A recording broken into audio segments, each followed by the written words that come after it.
ঢাকা থেকে খুলনা আসছিলাম। আমার ঠিক সামনের সিট থেকে কান্নার আওয়াজ শুনতে পাচ্ছি। কান্নার আওয়াজ শুনে মনে হলো একটা মেয়ে কান্না করছে। পাশের সিটে একজন মধ্যবয়স্ক লোক বসা। আমার মনে একটু সন্দেহ হলো, কেননা টিভি নিউজে মাঝে মাঝে দেখি মেয়ে মানুষকে পাচার করে, রেপ করে বিক্রি করে দেয় ইত্যাদি। আমি একটু ভালো করে কান পেতে শুনছিলাম। লোকটি মেয়েটাকে বলছে, চুপ কর সেমরি, চুপচাপ বইসা থাক। তোরে আমার আনাই ভুল হয়েছে। হালারে কত কইরা কইলাম এই সেমরি আমার লাগবো না, তাও তোরে আমারে দিয়া দিল। এখন চুপচাপ বইসা থাক, নইলে কিন্তু তোরে আবার দিয়ামো। তারপর মেয়েটা আস্তে আস্তে কান্না করতে লাগলো। একটু পর লোকটি আবারও মেয়েটাকে বলছে, ওইনে যাইয়া ভালো মতো কাম করবি, নইলে কিন্তু তোরে ওরা মাইরা ফেলবে। আর এই বালের কান্নাকাটি বন্ধ কর, নইলে কিন্তু। লোকটার মুখে এমন কথাগুলো শুনে এইবার আমি কনফার্ম হলাম এই মেয়েটা কোনো খারাপ লোকের পাল্লায় পড়েছে। বাস চলেছে আর আমি সময়ের অপেক্ষায় আছি, কখন মেয়েটার সাথে কথা বলা যাবে। এরপর বাস যখন মাওয়াঘাটে পৌঁছালো তখন মাওয়াঘাটে প্রচুর জ্যাম। কমপক্ষে 4 থেকে 5 ঘন্টা লাগবে। আর ঘাটে যে ফেরি আছে ওইটা 1 ঘন্টা পর ছাড়বে। তার মানে আমরা পরে যে ফেরি আসবে সেই ফেরিতে যাওয়া লাগবে জ্যামের কারণে। বাসের ভেতরে গরমের কারণে অনেক যাত্রী বাইরে বের হচ্ছে। কিছুক্ষণ পর ওই লোকটা বাইরে বের হলো। আমি এই রকম একটা সময়ের অপেক্ষা করছিলাম। আমি মেয়েটার পাশের সিটে বসলাম। মেয়েটার দিকে তাকালাম। মেয়েটা বোরকা পরা, শুধু তার চোখ দুটো দেখা যাচ্ছে। চোখটা রক্তর মতো লাল। মেয়েটাকে দেখে মনে হচ্ছে হয়তো অনেকটা কেঁদেছে মেয়েটা। আমি মেয়েটাকে বললাম, কোনো সমস্যা? মেয়েটা মাথা নাড়িয়ে না বলল। আমি বললাম, যদি কোনো সমস্যা থাকে বলতে পারেন। মেয়েটা কিছুক্ষণ চুপ থেকে বলল, সমস্যা বলে কি হবে, যে সমস্যার কোনো সমাধান নাই? আগে বলবেন তো, দেখি সমস্যার সমাধান করা যায় কি না। আমাকে বিক্রি করে দিচ্ছে খারাপ জায়গায়, সেখানে আমাকে নিয়ে যাওয়া হচ্ছে। আপনাকে কে বিক্রি করে দিয়েছে? আর আপনার পরিবার কোথায় থাকে? তখন মেয়েটা বলল, আমার পরিবার বলতে কেউই নেই, আমি একটা এতিম মেয়ে। আর যারা আমাকে বিক্রি করছে তাদের আমি কাউকে চিনি না, কিন্তু তাদের মধ্যে একজন পুলিশ ছিল। এর মধ্যে ওই বয়স্ক লোকটা চলে আসলো। আমি আস্তে করে আমার সিটে বসে পড়লাম। আমি ভাবতে লাগলাম, আমি কি মেয়েটাকে বাঁচাতে পারবো নাকি পারবো না। আমি যদি আবার কোনো সমস্যার ভেতরে পড়ি। লোকটি মেয়েটাকে বলছে, আশেপাশে খাবার হোটেল নেই, আমি সামনে হোটেলে গিয়ে খাবার লইয়া আসি, আর তুই এইখানে বইয়া থাক, আমি আইতাছি।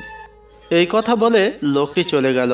আমি আবার মেয়েটার পাশে গিয়ে বসলাম আর মেয়েটাকে বললাম, এখন কি করবেন? তখন মেয়েটা বলল, জানি না। এরপর আমি বললাম, বাঁচতে হলে একটা উপায় আছে। তখন মেয়েটা বলল, কি উপায়? এখনই এখান থেকে পালাতে হবে। কিন্তু আমি পালিয়ে কোথায় যাব? আমার তো আপন বলতে কেউ নেই এই দুনিয়াতে।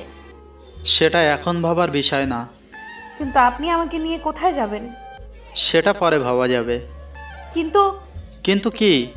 এই লোকটা এখনই চলে আসবে। যদি বাঁচতে চান তাহলে এখান থেকে এখনই পালাতে হবে। মেয়েটাকে দেখে মনে হচ্ছে ভয় পাচ্ছে। দেখেন, আপনি আমাকে বিশ্বাস করতে পারেন, আমি আপনার কোনো ক্ষতি করব না।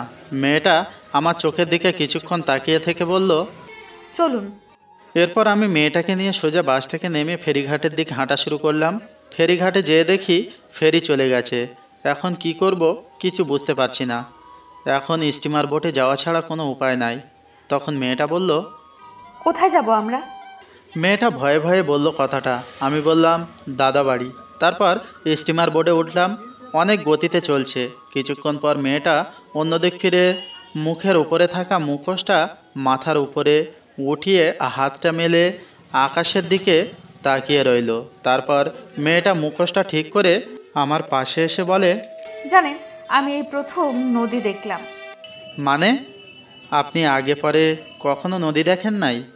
না, আমি সব সময় এতিমখানার ভেতরেই থাকতাম। আপনার আপন বলতে কেউ কি নেই? জানি না আছে কিনা। বলেই মেয়েটা কান্না করতে লাগলো। আমি বললাম, কান্না বন্ধ করুন, মানুষজন খারাপ ভাববে। বোট থেকে নামার পর আমার চাচাতো ভাইরে ফোন দিলাম। হ্যালো শাকিল। কেমন আছো ভাইয়া? ভালো, আমি আসতাছি বাড়ি। সত্যি? হুম। এই কে কে আসবে? একটা মেয়ে আছে আমার সাথে, ও আসবে। কে ভাইয়া মেয়েটা? আমি আসি, তারপর বলবানি। থাক, আর বলা লাগবে না, আমি বুঝছি। কি বুঝছো? বলার আগেই ফোনটা কেটে দিল। তারপর মেয়েটাকে বললাম, কিছু খাবেন? মেয়েটা মাথা নাড়িয়ে না বলল। তারপর আমি জোর করে হোটেলে নিয়ে গেলাম। মহিলা ওয়াশরুম দেখিয়ে দিয়ে বললাম, হাত মুখ ধুয়ে টেবিলে আসুন। আমিও হাত মুখ ধুয়ে খাবার টেবিলে আসলাম। এরপর ওয়েটার টেবিলে খাবার দিতেছে। এর ভেতর মেয়েটা আমাকে বলল, আমি কি এখানে বসে খাবো? তো কোথায় বসে খাবেন? না, আমি এখানে বসে খাবো না। কেন? এখানে অনেক লোকজন আর পুরুষ আছে, তাই। মেয়েটার কথা শুনে আমি আর কোনো কথা বললাম না। ওয়েটারকে বললাম, ভাই, কোনো আলাদা খাওয়ার জায়গা আছে? আছে। আপনি ওনাকে ওইখানে নিয়ে যান আর ওনার খাবারটা ওখানে দিয়ে আসেন। ওকে। তারপর মেয়েটাকে বললাম, আপনি ওইখানে যেয়ে খেয়ে আসুন। মেয়েটা কিছুক্ষণ তাকিয়ে থেকে চলে গেল। খাওয়া দাওয়া শেষে বাসে উঠলাম দাদাবাড়ি যাওয়ার জন্য। রাত 8টার সময় দাদাবাড়ি পৌঁছালাম। বাড়ির ভেতরে ঢুকে আমি একটু অবাক হলাম। আমার দাদা দাদি, 4 চাচা চাচি, 2 ফুফু, ভাই বোন, পুরা ঘর ভরা। শাকিল আমার পাশে এসে বলল, চলো ভাইয়া। বলে একটা রুমে নিয়ে যাচ্ছিল। আমি মেয়েটাকে দেখিয়ে শাকিলকে বললাম, ওই শাকিল। আর ও আপুকে ডাক দিয়ে বলল, আপু, তুই ভাইয়াকে নিয়ে যা। তখন শাকিল বলল, আপু তুই ভাবিকে নিয়ে যা। আমি বললাম, ভাবি মানে? শাকিল মুচকি মুচকি হাসতেছে। আমি মেয়েটাকে বললাম, এনাদের সামনে একটুও কান্না করবেন না। মেয়েটা মাথা নাড়িয়ে ঠিক আছে জানালো। আর তখনই আপু আমার সামনে এসে বলছে, অনেক বড় হয়ে গেছিস। মানে? মেয়েটাকে দেখিয়ে এই যে বলে আপু মেয়েটাকে নিয়ে অন্য রুমে চলে গেল। আমি রুমে এসে ফ্রেশ হয়ে বের হওয়ায় শাকিল আমার হাতে একটা পাঞ্জাবি দিয়ে বলল, পরো এটা। তখন আমি বললাম, না, আমার জামা কাপড় ব্যাগে আছে। তারপরেও পরো, দাদা পড়তে বলেছে। আমি পাঞ্জাবিটা পরে বের হলাম। তারপর দাদার পাশে বসলাম। দাদাকে বললাম, কেমন আছো? তারপর দাদা আমাকে জড়িয়ে ধরে কান্না করতে লাগলো আর বলল, তোর মা বাপ এখন আমার উপর অভিমান করে আছে। আমি ফোন করেছিলাম তোর আব্বু আম্মুকে, তারা সকালে আসতেছে। আমি দাদার কথা শুনে অবাক হয়ে গেলাম। এই 21 বছর পর দাদা আমার আব্বু আম্মুর সাথে কথা বলল।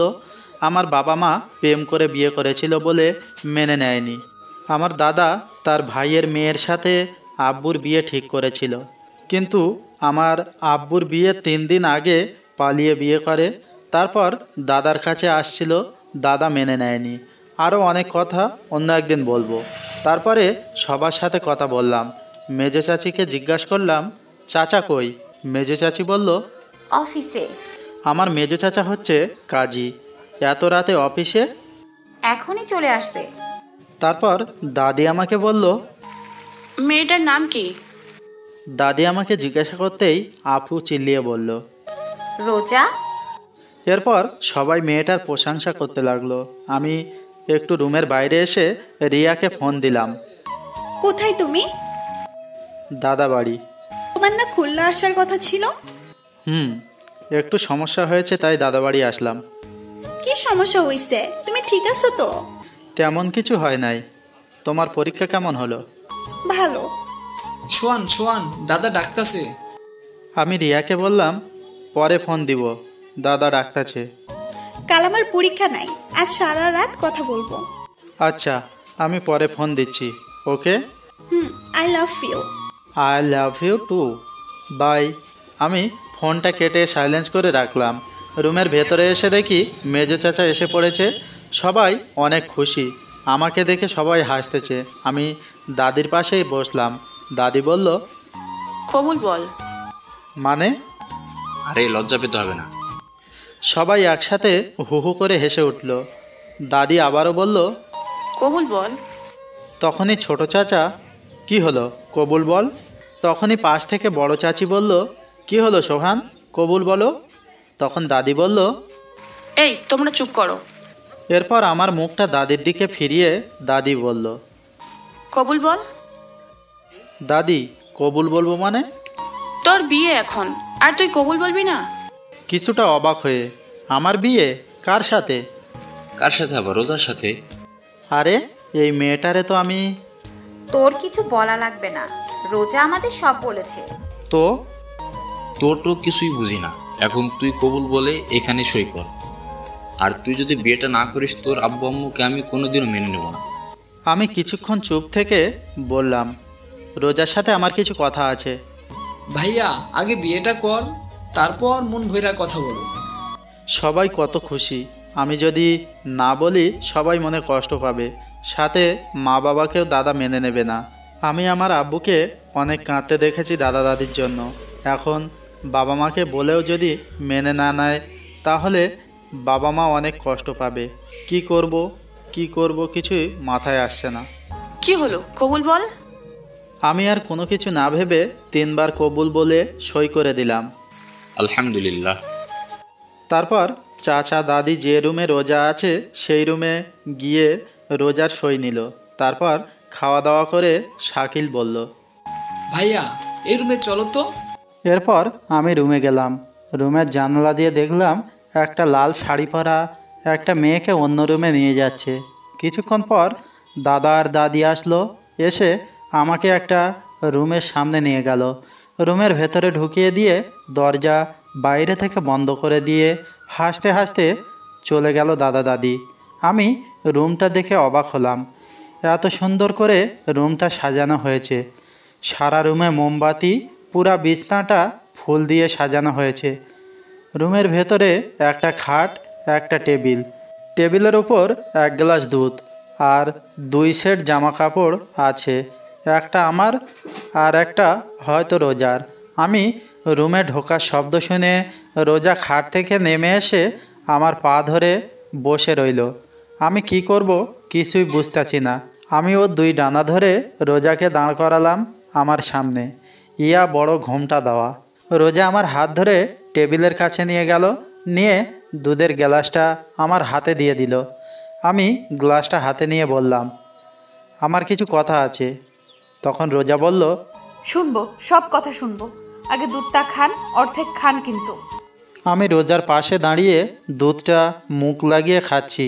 অর্ধেকের বেশি খাওয়ার সাথে সাথেই রোজা একটু উঁচু হয়ে হাত ধরে গ্লাসটা মুখের থেকে 2 আঙুল দূরে সরিয়ে রেখে বলল, অর্ধেক খেতে বলছি না? আমার হাত এখনও ধরা। আমি ওর দিকে তাকিয়ে আছি। ঘোমটার আড়ালে শুধুমাত্র ওর ঠোঁটটা দেখা যাচ্ছে। ঠোঁটের নিচে ছোট্ট একটা তিল, যা ওর ঠোঁটের সৌন্দর্যকে আরও বাড়িয়ে দিচ্ছে। আমি আস্তে দুধের গ্লাসটা রোজার হাতে দিলাম। রোজা দুধটা খেয়ে আবার আমার হাত ধরে খাটের কাছে নিয়ে গেল। আমি খাটের এক পাশে বসে রোজাকে অন্য পাশে বসতে বললাম। ও এখনও ঘোমটা দেওয়া। চুপচাপ দুজনেই বসে আছি। দুজনের মাঝে নীরবতা ভেঙে আমি বললাম, কি থেকে কি হয়ে গেল, তাই না? কিন্তু আল্লাহ যা করে ভালোর জন্যই করে। আপনাকে কিছু কথা বলার ছিল। বলেন। আমি একজনকে ভালোবাসি। 4 বছরের সম্পর্ক আমাদের। আমার বাবা মাও জানে। ওর পরীক্ষা চলছে। পরীক্ষা শেষ হলেই আমাদের বিয়েটা হওয়ার কথা ছিল, কিন্তু তার আগেই আপনার সাথে আমার বিয়েটা হয়ে গেল। আপনি তো না বলতে পারতেন। এরপর মা বাবার সাথে দাদা দাদির ঘটনা ওকে বললাম। এই কারণে আপনাকে বিয়ে করা লাগছে। আমি কিছুদিন পর আপনাকে ডিভোর্স দিয়ে দেব। তখন রোজা একটু হেসে বলল, বিয়েটা হতে পারলো না, এরই মধ্যে ডিভোর্স? এরপর আমি কিছুক্ষণ চুপ থেকে বললাম, আপনি চিন্তা করবেন না, আমি আপনার থাকা খাওয়ার একটা ব্যবস্থা করে দিব। আপনি আমাকে একবার দেখেন তো। দেখে কি হবে? থাক, দেখা লাগবে না। আপনার আর কিছু বলার থাকলে বলতে পারেন। বলার মতো কথা অনেক আছে, কিন্তু অধিকার নাই। কথা বলতে কোনো অধিকার লাগে না। একটা কথা বলবো, রাখবেন? এই কথাটাই অধিকার আছে। রাখবেন কিনা বলেন? বলেন। আপনি আমাকে নাম ধরে ডাকবেন আর তুমি কইরা বলবেন। শুধু এইটুকু? আচ্ছা, এইবার আপনি ঘুমান। আবার আপনি? সরি, এইবার তুমি ঘুমাও। আপনি কি করবেন? মুস্কানের সাথে একটু কথা বলবো। এই মুস্কানকে? আরে আমি বললাম না আমার প্রেমিকার কথা, ওর নাম মুস্কান। ও, তাহলে ঘুমাও তুমি। আপনি কিন্তু একবারও আমার মুখটা দেখলেন না। না দেখাটাই ভালো। রোজা শুয়ে পড়ল। ঘরের মোমবাতিগুলা আস্তে আস্তে নিভতে শুরু করেছে। আমি টেবিলের উপরে বসে ফোনটা হাতে নিয়ে লক খুললাম আর দেখতে পেলাম 75+ মিস কল আর 93+ SMS। তাই রিয়াকে ফোন দিলাম। সাথে সাথে ফোনটা ধরে বলল, তুমি ঠিক আছো তো? ঠিক আছি। কেন, কি হয়েছে?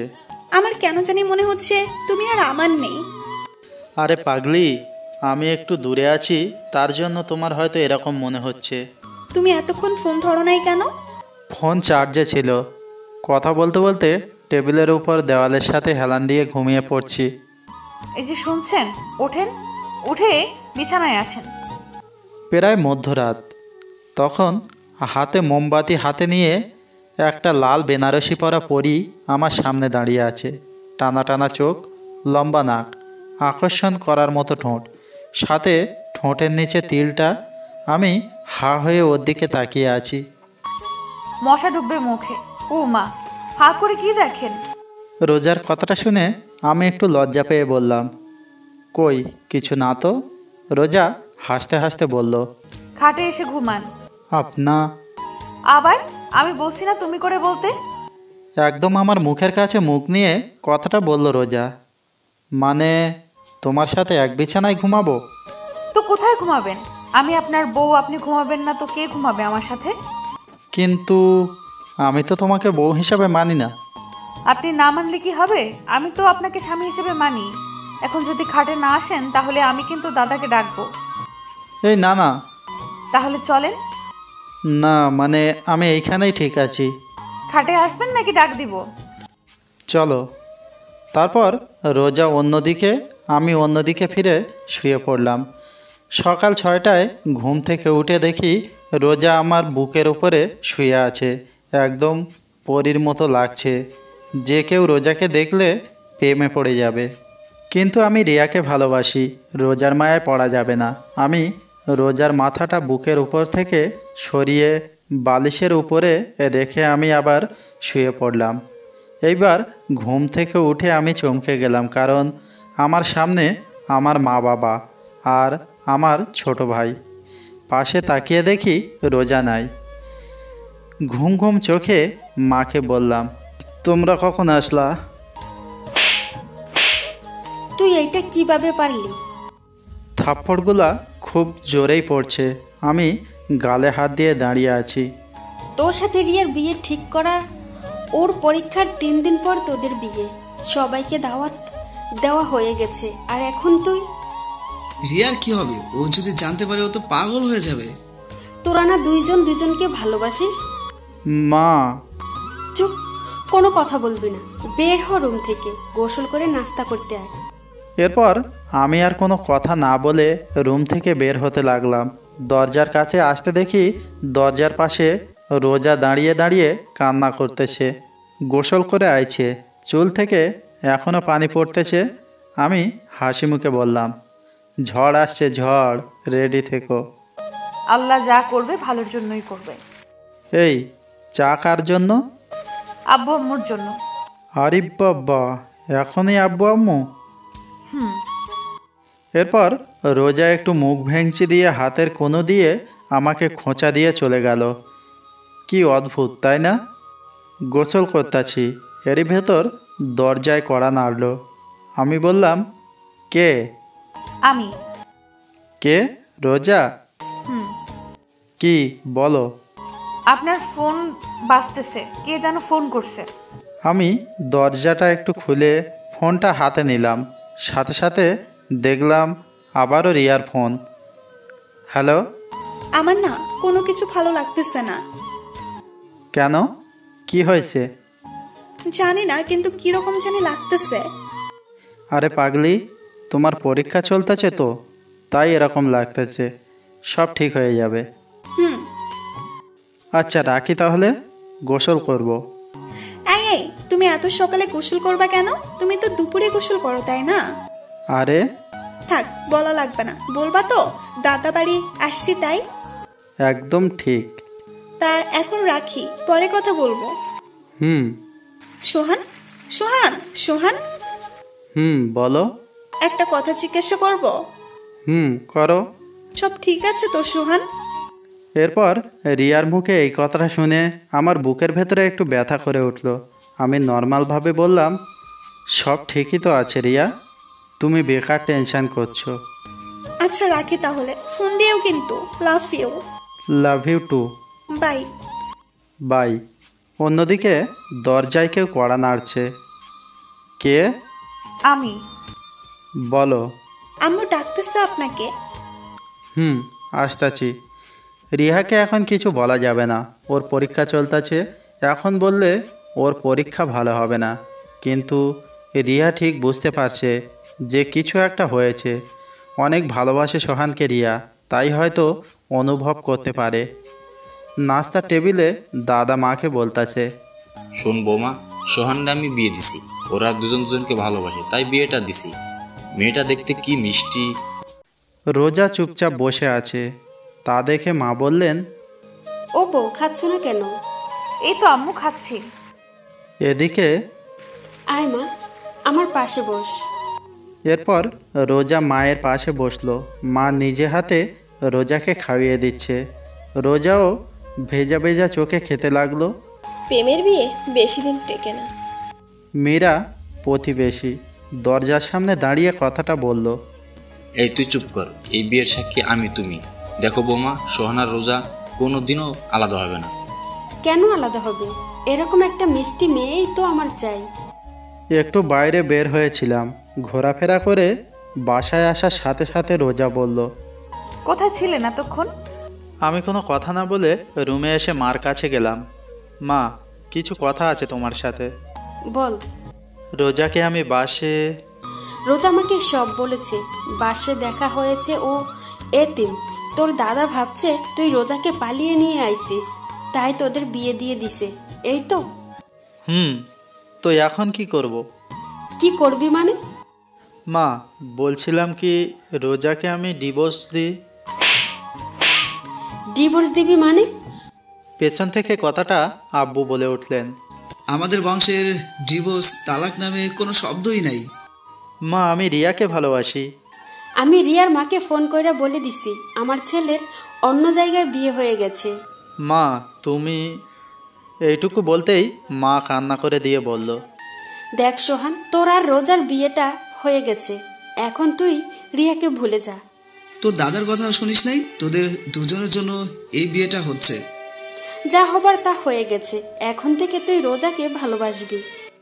মা, এটা আমার পক্ষে করা অসম্ভব। আমি রিয়াকে ভালোবাসি বলেই চলে আসছিলাম। দরজার সামনে রোজা দাঁড়ানো। আমি পাশ কেটে বাইরে বের হয়ে রিয়াকে ফোন দিলাম। রিসিভ করে কোনো কথা বলতেছে না। রিয়া, রিয়া। রিয়ার কান্নার আওয়াজ শোনা যাচ্ছে। রিয়া, তুমি কথা বলো না কেন? আমার কথাটা শুনে রিয়া কাঁদতে কাঁদতে বলল, কেন করলা এটা আমার সাথে সোহান? রিয়া, আমার কথাটা শোনো। কেমনে পারলা তুমি এটা করতে? রিয়া শোনো। কোনো কারণ আমি জানতে চাই না। অনেক ভালোবাসি সোহান তোমাকে, অনেক ভালোবাসি। তোমার বুকে অন্য কেউ মাথা রেখে ঘুমাবে আমি ছাড়া, আমি কোনোদিনও ভাবতে পারি নাই। তুমি সকালে আমাকে বললা সব ঠিক আছে। হ্যাঁ, সব ঠিকই আছে, কাল আমাকে একবার দেখতে এসো, কেমন আর সাথে নতুন বউকে নিয়ে আসবা। রিয়া, রাখি তাহলে। ফোনটাও কাটে নাই, ওর কান্নার আওয়াজ শোনা যাচ্ছে। আমি বললাম, লাভ ইউ রিয়া। একটু জোরে কান্না করে কেটে দিল। কিছুক্ষণ পর ইমন ফোন দিয়েছে। ইমনকে উদ্দেশ্য করে বললাম, হ্যালো।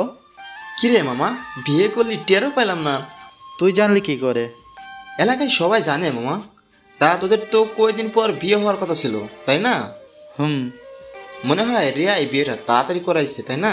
রিয়া তোর অনেক ভালোবাসে দোষ, কোনো সময় কষ্ট দিবি না। ইমনের কথাটা শুনে আমি আর কান্না ধরে রাখতে পারলাম না। এইবার কাঁদতে শুরু করলাম। কিরে, কি হয়েছে সোহান? দোস্ত, বিয়েটা রিয়ার সাথে হয় নাই। মানে? কান্না জড়িত কণ্ঠে আমি ইমনকে সব খুলে বললাম। দোস্ত, তুই চিন্তা করিস না, সব ঠিক হয়ে যাবে। আমি তোরে পরে ফোন দিচ্ছি। ওকে। বাসায় আসলাম। খাটে বসা মাত্র রোজা রুমে এসে বলল, কিছু লাগবে? না, রোজার হাতে মায়ের সোনা চুড়ি, যা একসময় রিয়াকে দেবে বলে বানিয়েছিল। এরপর রোজা আমার পাশে এসে বসলো। আপনি কোনো চিন্তা করবেন না, আমাকে ডিভোর্স দিয়ে রিয়া আপুকে আপনি বিয়ে করলেন। রোজা একটু হেসেই কথাগুলো বলল। আমি হাসতে হাসতে বললাম, আমার অধিকার পাও নাই তো কি হয়েছে, বাড়ি সবার কাছ থেকে তো নিজের অধিকার নিয়েই নিচ্ছ। মানে? মানে মানে আর কি, যাও বের হও আমার রুম থেকে। রিয়া চলে গেল। আমি চোখ বুজে শুয়ে শুয়ে ভাবতেছি কি থেকে কি হয়ে গেল। আমার সাজানো জীবনটা এক নিমেষে উল্টাপাল্টা হয়ে গেল। অনেক রাগ হচ্ছে রোজার ওপর। কিছুক্ষণ পর রোজা রুমে আসলো। রুমে এসে ও হয়তো ভাবছে আমি ঘুমিয়ে গেছি। পাশে বসে আমার কপালে একটা চুমু দিল। আমার রাগের পরিমাণটা আরও বেড়ে গেল। আমি উঠেই রোজার গালে ঠাস ঠাস করে কয়েকটা বসিয়ে দিলাম। তোর সাহস কী করে হলো এটা করার? রোজা ভয় পেয়ে আমার থেকে একটু দূরে সরে দাঁড়িয়ে বোবা কান্না করতেছে। ফর্সা গালে আমার আঙুলের ছাপ স্পষ্ট বোঝা যাচ্ছে। তোরে না বলছি আমার থেকে দূরে থাকবি? রোজা কোনো কথা না বলে চুপচাপ কান্না করতেছে। এরই মধ্যে মা রুমে ঢুকলো। কি হয়েছে, এত চিল্লাচিল্লি করছিস কেন? এ কি রোজা, তুই কান্না করতেছিস কেন? তোর গালে এটা কিসের দাগ? নে আম্মু। মা আমার কাছে এসে বলল, রোজাকে তুই মারছিস? কেন মারছিস? মা এবার আমার গালে পড়ছে। আমার রাগটা আরও বাড়তে লাগলো। মা, এই একটা মেয়ের জন্য তুমি? ও শুধু একটা মেয়ে না, ও আমাদের বাড়ির বউ। বউ বউ বউ আর ভালো লাগে না মা। ভালো লাগবে আনে। আসেন ভাত খাইতে। রোজা মা, তুই আমার সাথে আয়। মা, আমি খুলনা যাব। তোর সাথে পরে কথা বলবো। আর রোজার গায়ে ফেরদার হাত দিচ্ছিস তো আমার চাইতে খারাপ আর কেউ হবে না। কথাটা বলে মা রোজাকে নিয়ে চলে গেল। আর আমি ভাবতেছি কি করা যায়। রিয়াকে ফোন দিলাম কিন্তু ওর ফোন বন্ধ। এত টেনশন আমি আর নিতে পারছি না। আমার পুরো মাথা ঘুরছে। ধপাস করে পড়ে গেলাম। আর কিছু মনে নেই। চোখ মেলে দেখি রোজা আমার পাশে বসে আমার হাত ধরে কান্না করছে। বাড়ির সবাই খাটের আশেপাশে দাঁড়িয়ে আছে। আপু ভাত নিয়ে আসলো। একে একে সবাই বের হয়ে গেল। এখন রুমে আমি, মা আর রোজা। রোজা আমার সামনে ভাত তরকারি পানি রাখতে লাগলো। হাত ধুইতে যাব তখনই দেখি হাত নাড়াতে পারছি না। মনে হয় পড়ে যাওয়ার সময় ব্যথা পাইছি। মা, ভাত খাওয়াইয়া দাও। কেন, হাতে কি হয়েছে? এমনি ব্যথা করতেছে ডান হাতে। ঠিক আছে। মা ভাত মাখাতে লাগলো। এরই মধ্যে চাচি আপু মাকে ডাকতেছে। কি? তোমাদের দাদা ডাকতেছে। খাওয়ানো শেষ হলে আসতাছি, তুই যা।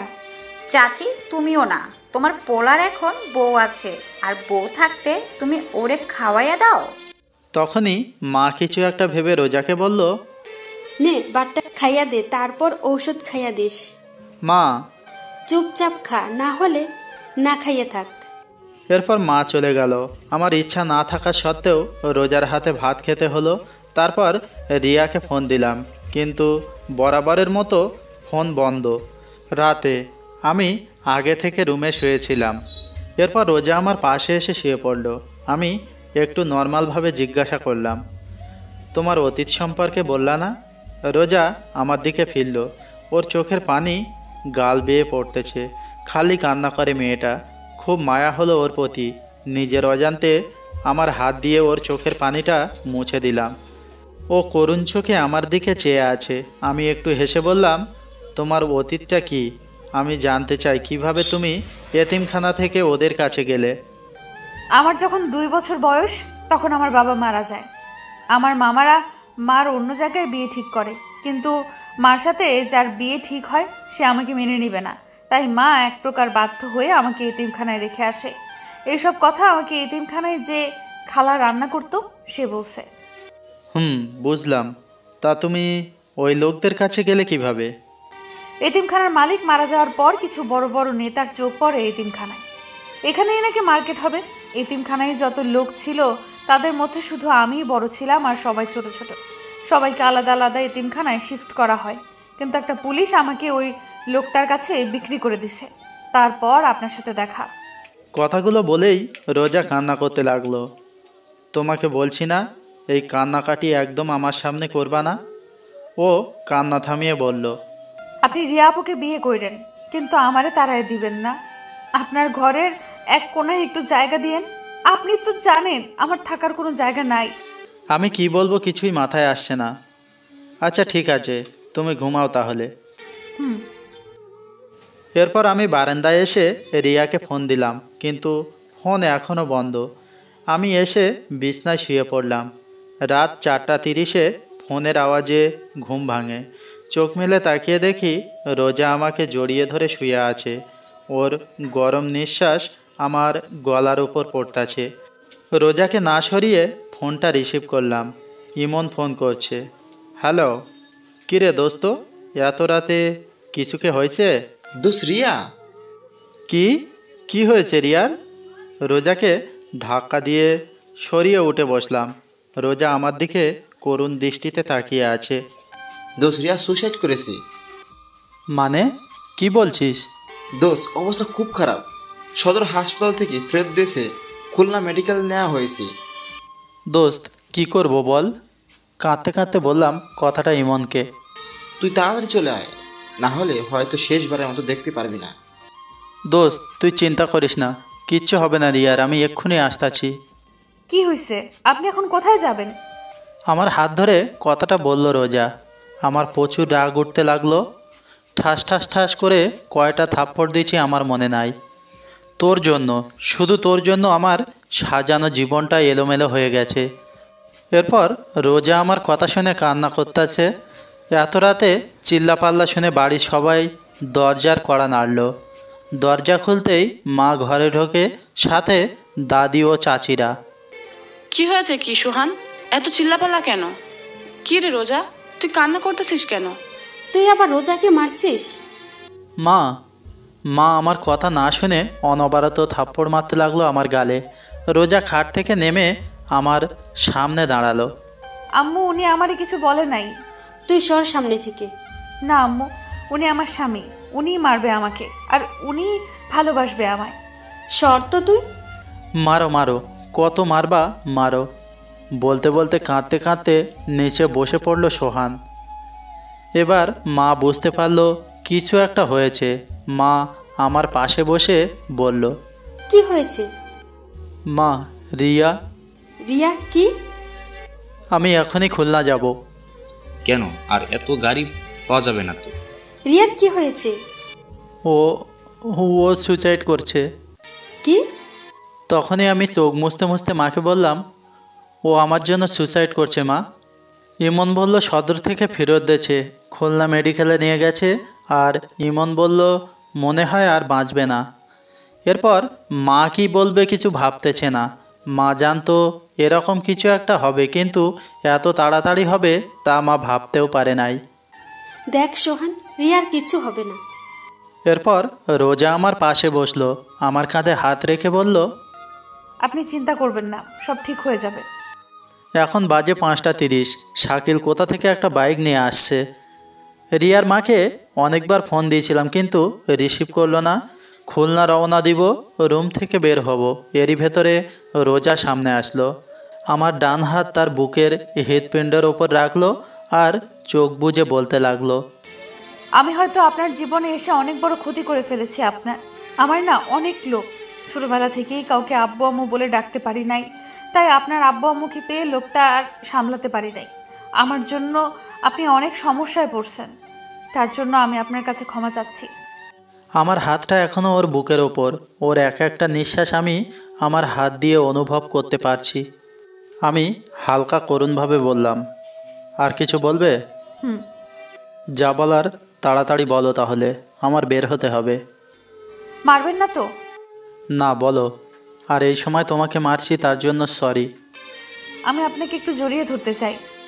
রোজা উত্তরের আশায় আমার দিকে চেয়ে আছে। আমি কি বলবো ভাবতাছি, কি মনে করে যেন হাতটা মেলে দিলাম, আর ও সোজা আমার বুকের উপরে পড়ল। মা দরজার সামনে দাঁড়িয়ে হালকা কাশি দিল। রোজা লজ্জা পেয়ে খাটের কাছে বসলো। মা রুমে ঢুকে রোজাকে বলল, রোজা মা, তুই একটু বাইরে যা। মা কথাটা বলতেই রোজা বাইরে চলে গেল। মা, কিছু বলবা? দেখ সোহান, তুই রিয়াকে ভালোবাসিস, তোর ভালোবাসাকে আমি আর তোর আব্বুর সম্মান করি। সম্মান করে বলে আমরা তোর আর রিয়ার বিয়ে ঠিক করি। কিন্তু এখন রোজা তোর বউ, তুই রোজাকে না চাইলে ও আমি রোজাকে চাই।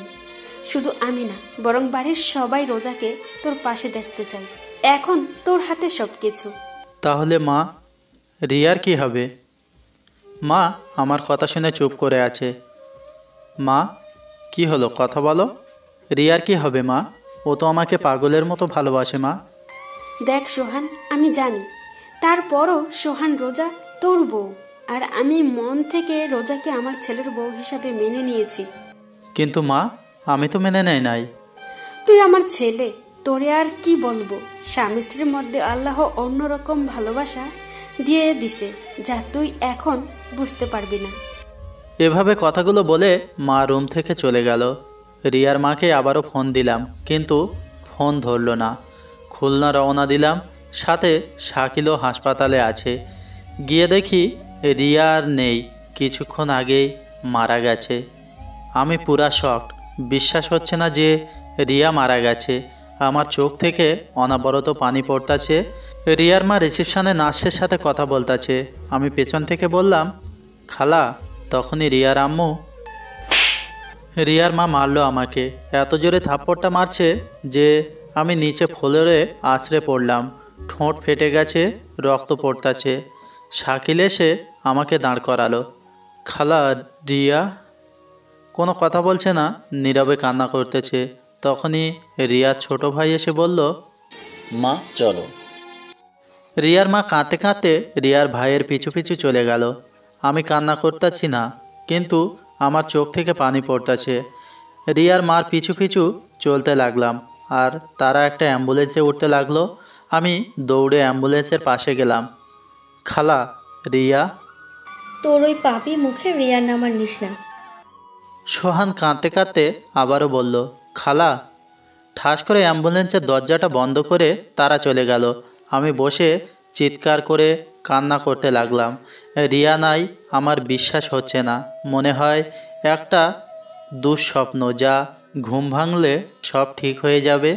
শাকিল মাকে ফোন করে বলে দিয়েছে রিয়া মারা গেছে। একটা নার্স আসলো আমার কাছে, এসে বলল, আপনার নাম কি সোহান? নার্স আমাকে কথাটা বলতেই আমি মাথা নাড়িয়ে হাঁ বললাম। নার্স একটা ভাঁজ করা কাগজ আমার কাছে দিল। এটা এটা কি? যে পেশেন্টটা কিছুক্ষণ আগে মারা গেছে তার লেখা চিঠি। এরপর আমি কাগজটা হাতে নিয়ে নার্সকে উদ্দেশ্য করে বললাম, আপনি কোথায় পেলেন? পেশেন্ট যখন মৃত্যুসজ্জায় ছিল তখন তার মার কাছে কাগজটা দিয়েছিল আর বলেছিল এটা সোহানকে দিতে, কিন্তু পেশেন্ট মারা যাওয়ার পর পেশেন্টের মা কাগজটা ডাস্টবিনে ফেলে দেয়। আমি ডাস্টবিন থেকে উঠিয়ে আমার কাছে রেখে দিই, আর আপনাকে দেখে মনে হলো আপনি সোহান, তাই দিলাম। তখনই আমি কান্না করতে করতে বললাম, ধন্যবাদ আপনাকে। আর একটা কথা, মেয়েটা মারা যাওয়ার সময় অনেক মিনতি করেছে তার মায়ের কাছে, বাবার কাছে আপনাকে দেখার জন্য। আমি আর কি বলবো, আমার মনে হয় না যে রিয়া মারা গেছে। হাসপাতালের বাইরে বসে আছি, পাশে শাকিল। ইমানের অপেক্ষায় আছি। ইমান আসলো, ওকে জড়িয়ে ধরে কান্না করতে লাগলাম। ইমনও কান্না করতেছে। এরপর রিয়ার বাসায় গেলাম, কিন্তু রিয়ার আব্বু আম্মু ঢুকতে দেয় নাই আমাকে। আমি, শাকিল, ইমন রিয়ার ঘরের বাইরে দাঁড়িয়ে আছি। আমি নন স্টপ কান্না করতেছি। কি থেকে কি হয়ে গেল, তাই না? আস্তে আস্তে রিয়ার বাড়ির ভেতরে লোকজন বাড়তে লাগলো।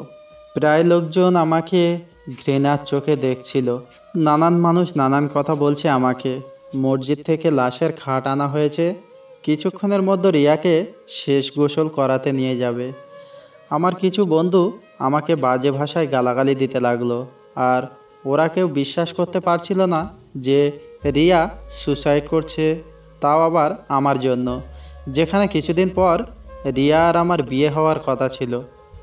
আর আজ মসজিদের মাইকে এলান দিতেছে যে রিয়ার নামাজের জানাজা বাদ জোহরের নামাজের পর হবে। রিয়ার আব্বু বাড়ির সামনে দাঁড়িয়ে আছে, যেন আমি বাড়ির ভেতরে ঢুকতে না পারি।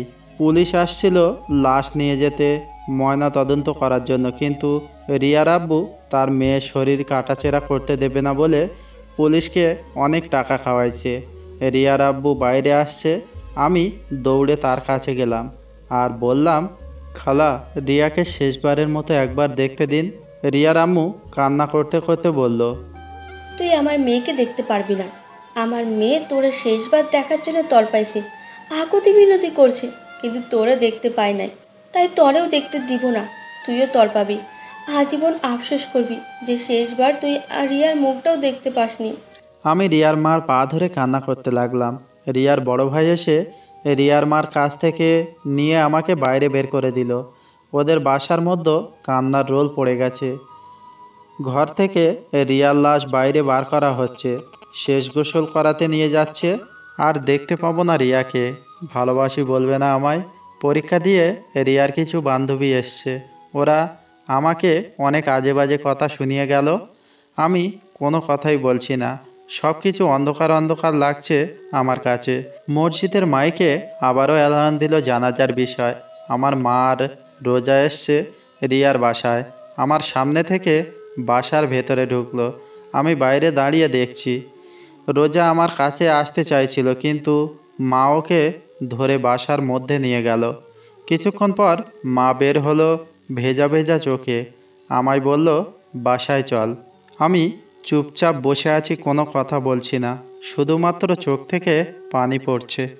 এরপর আমি রোজার পাশে যেয়ে বসলাম। আল্লাহ যা করেন ভালোর জন্যই করেন, তাই না? শুধু তোমার ভালোই দেখলো তোমার আল্লাহ, আর কারোর ভালোই দেখলো না। রোজা কোনো কিছু না বলেই কান্না করতে লাগলো। মা আবারও বলল, বাসায় চল। মা রিয়াকে একবার দেখব, ওর মা আমাকে দেখতে দেয় নাই। কাঁদতে কাঁদতে বললাম কথাটা।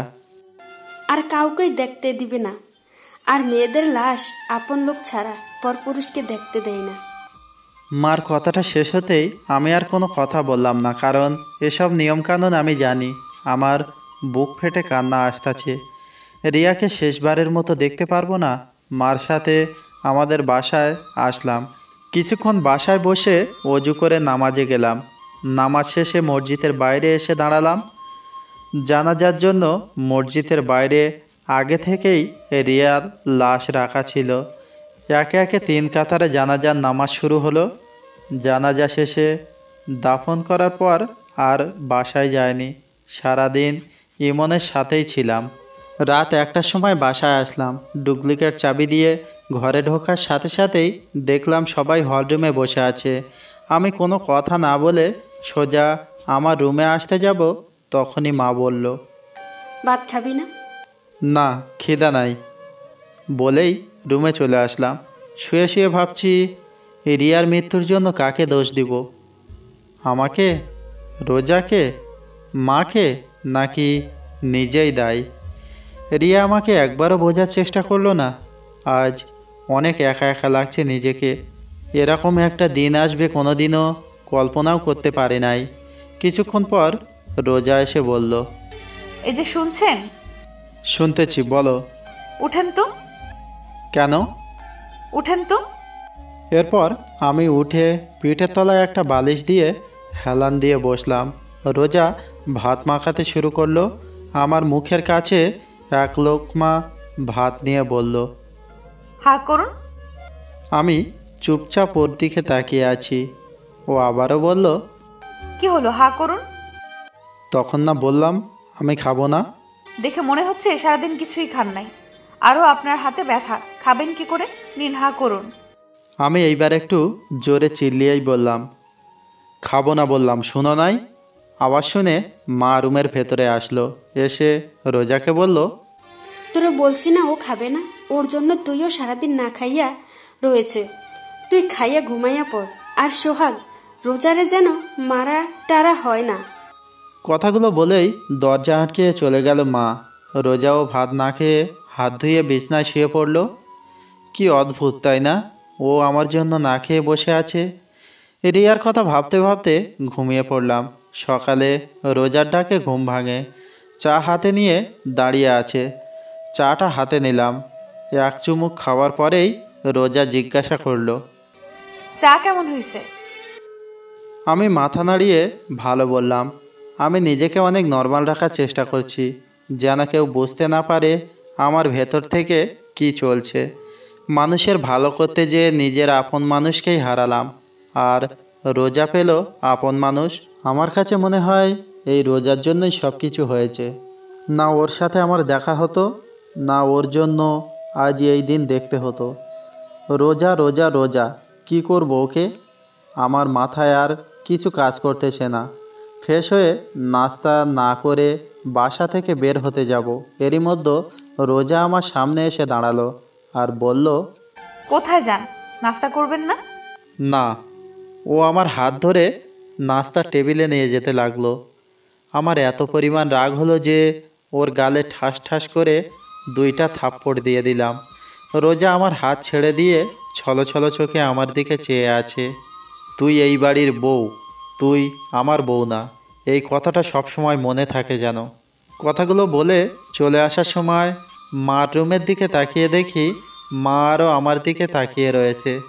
এরপর বাইরে বের হয়ে দেখি রিয়ার ছোট ভাই বাসার গেটের সামনে দাঁড়িয়ে আছে, হাতে একটা ব্যাগ নিয়ে। আমি ওর পাশে যেয়ে দাঁড়ালাম। ও নিচের দিকে চেয়ে আছে। কিছু বলবি আরিয়ান? ওর নাম অন্য কিছু, কিন্তু আমি আর রিয়া আরিয়ান বলে ডাকি। ও তখন কাঁদতে কাঁদতে আমাকে জড়িয়ে ধরলো। কিছুক্ষণ পর ছেড়ে দিয়ে ব্যাগটা আমার হাতে দিল। আমি ব্যাগটা হাতে নিয়ে বললাম, কি এতে? ও কাঁদতে কাঁদতে বলল, এটা আপুর ডায়েরি। তুমি যে শাড়ি দিছো সেই শাড়িটা। আমি জানি তুমি আপুকে অনেক ভালোবাসো, কিন্তু কি থেকে কি হয়ে গেল। আমি জানি তুমি অন্যায় কিছু করনি, কারণ তুমি আপুকে অনেক ভালোবাসতা।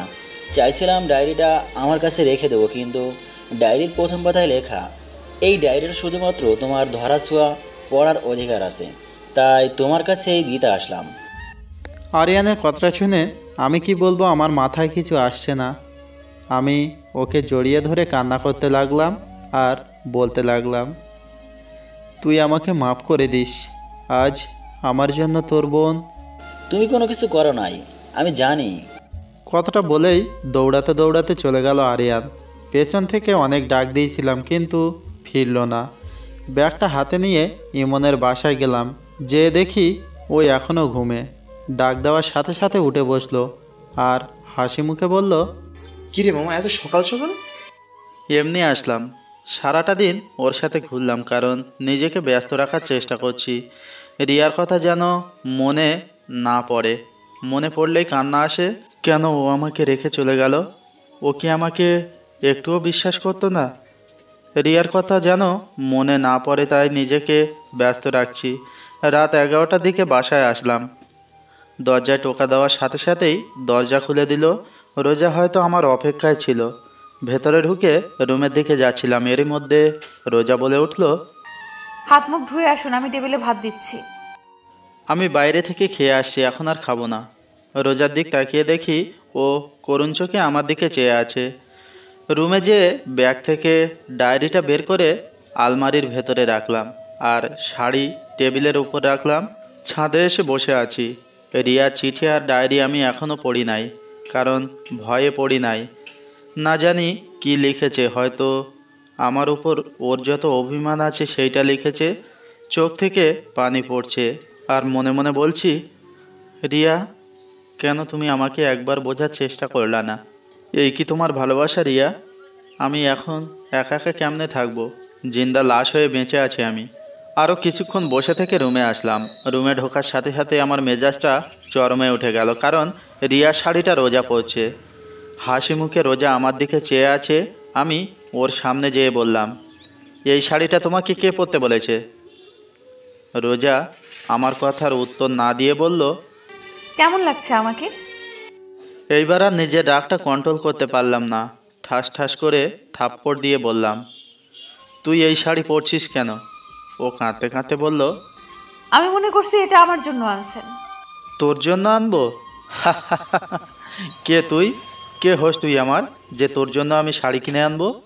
রোজা চুপচাপ দাঁড়িয়ে কান্না করছে। আমি আবারও বললাম, শাড়ি খোল। আমার কথা শুনে রোজা চুপচাপ দাঁড়িয়ে আছে। কি হলো, শাড়ি খোল। ও তারপরেও চুপচাপ দাঁড়িয়ে আছে আর চুপচাপ কান্না করতেছে।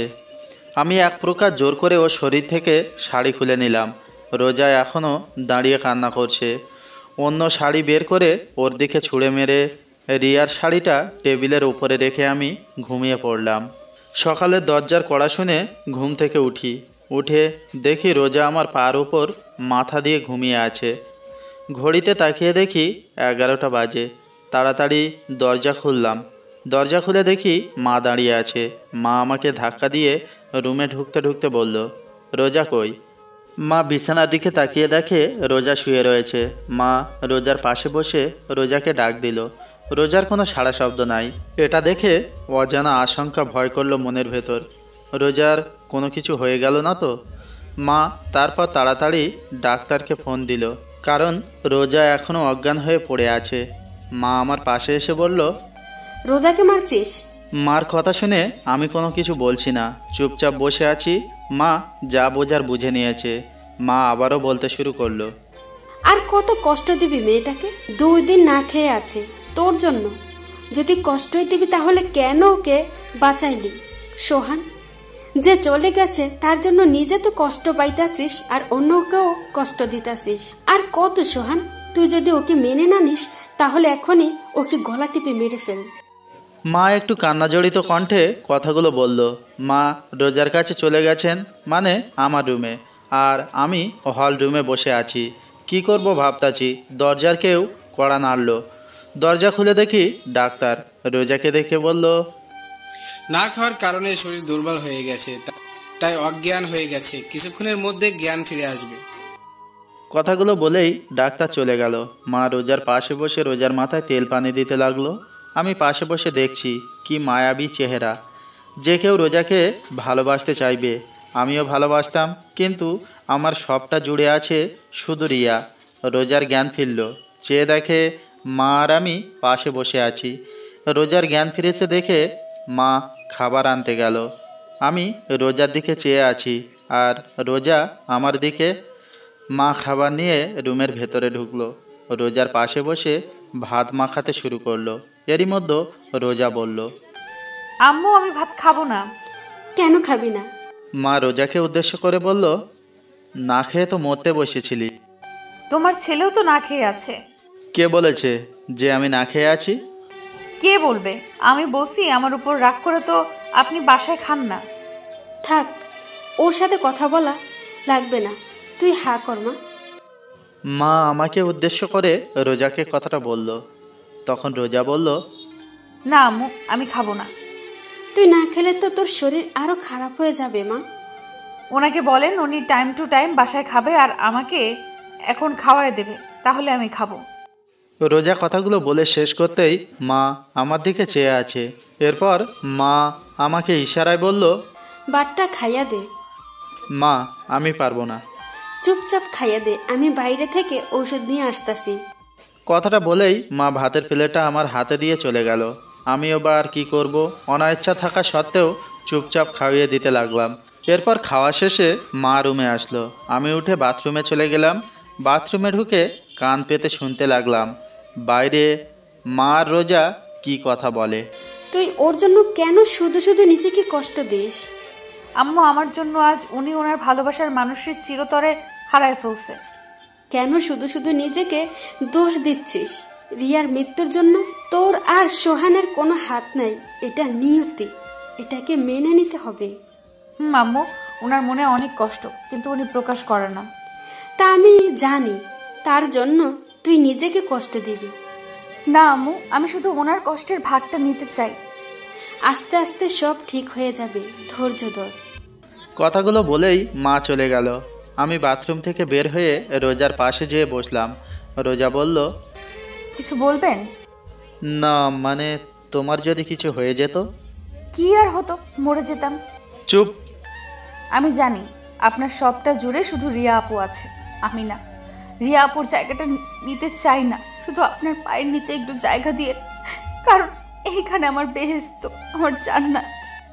আমি কোনো কথা না বলে বাসার বাইরে চলে আসলাম। রাস্তায় হাঁটতাছি আর ভাবতাছি কি করব। দুপুরবেলা মা ফোন দিয়ে বলল তাড়াতাড়ি বাসায় আসতে। বাসায় যেয়ে সবাই একসাথে খাওয়া দাওয়া করলাম।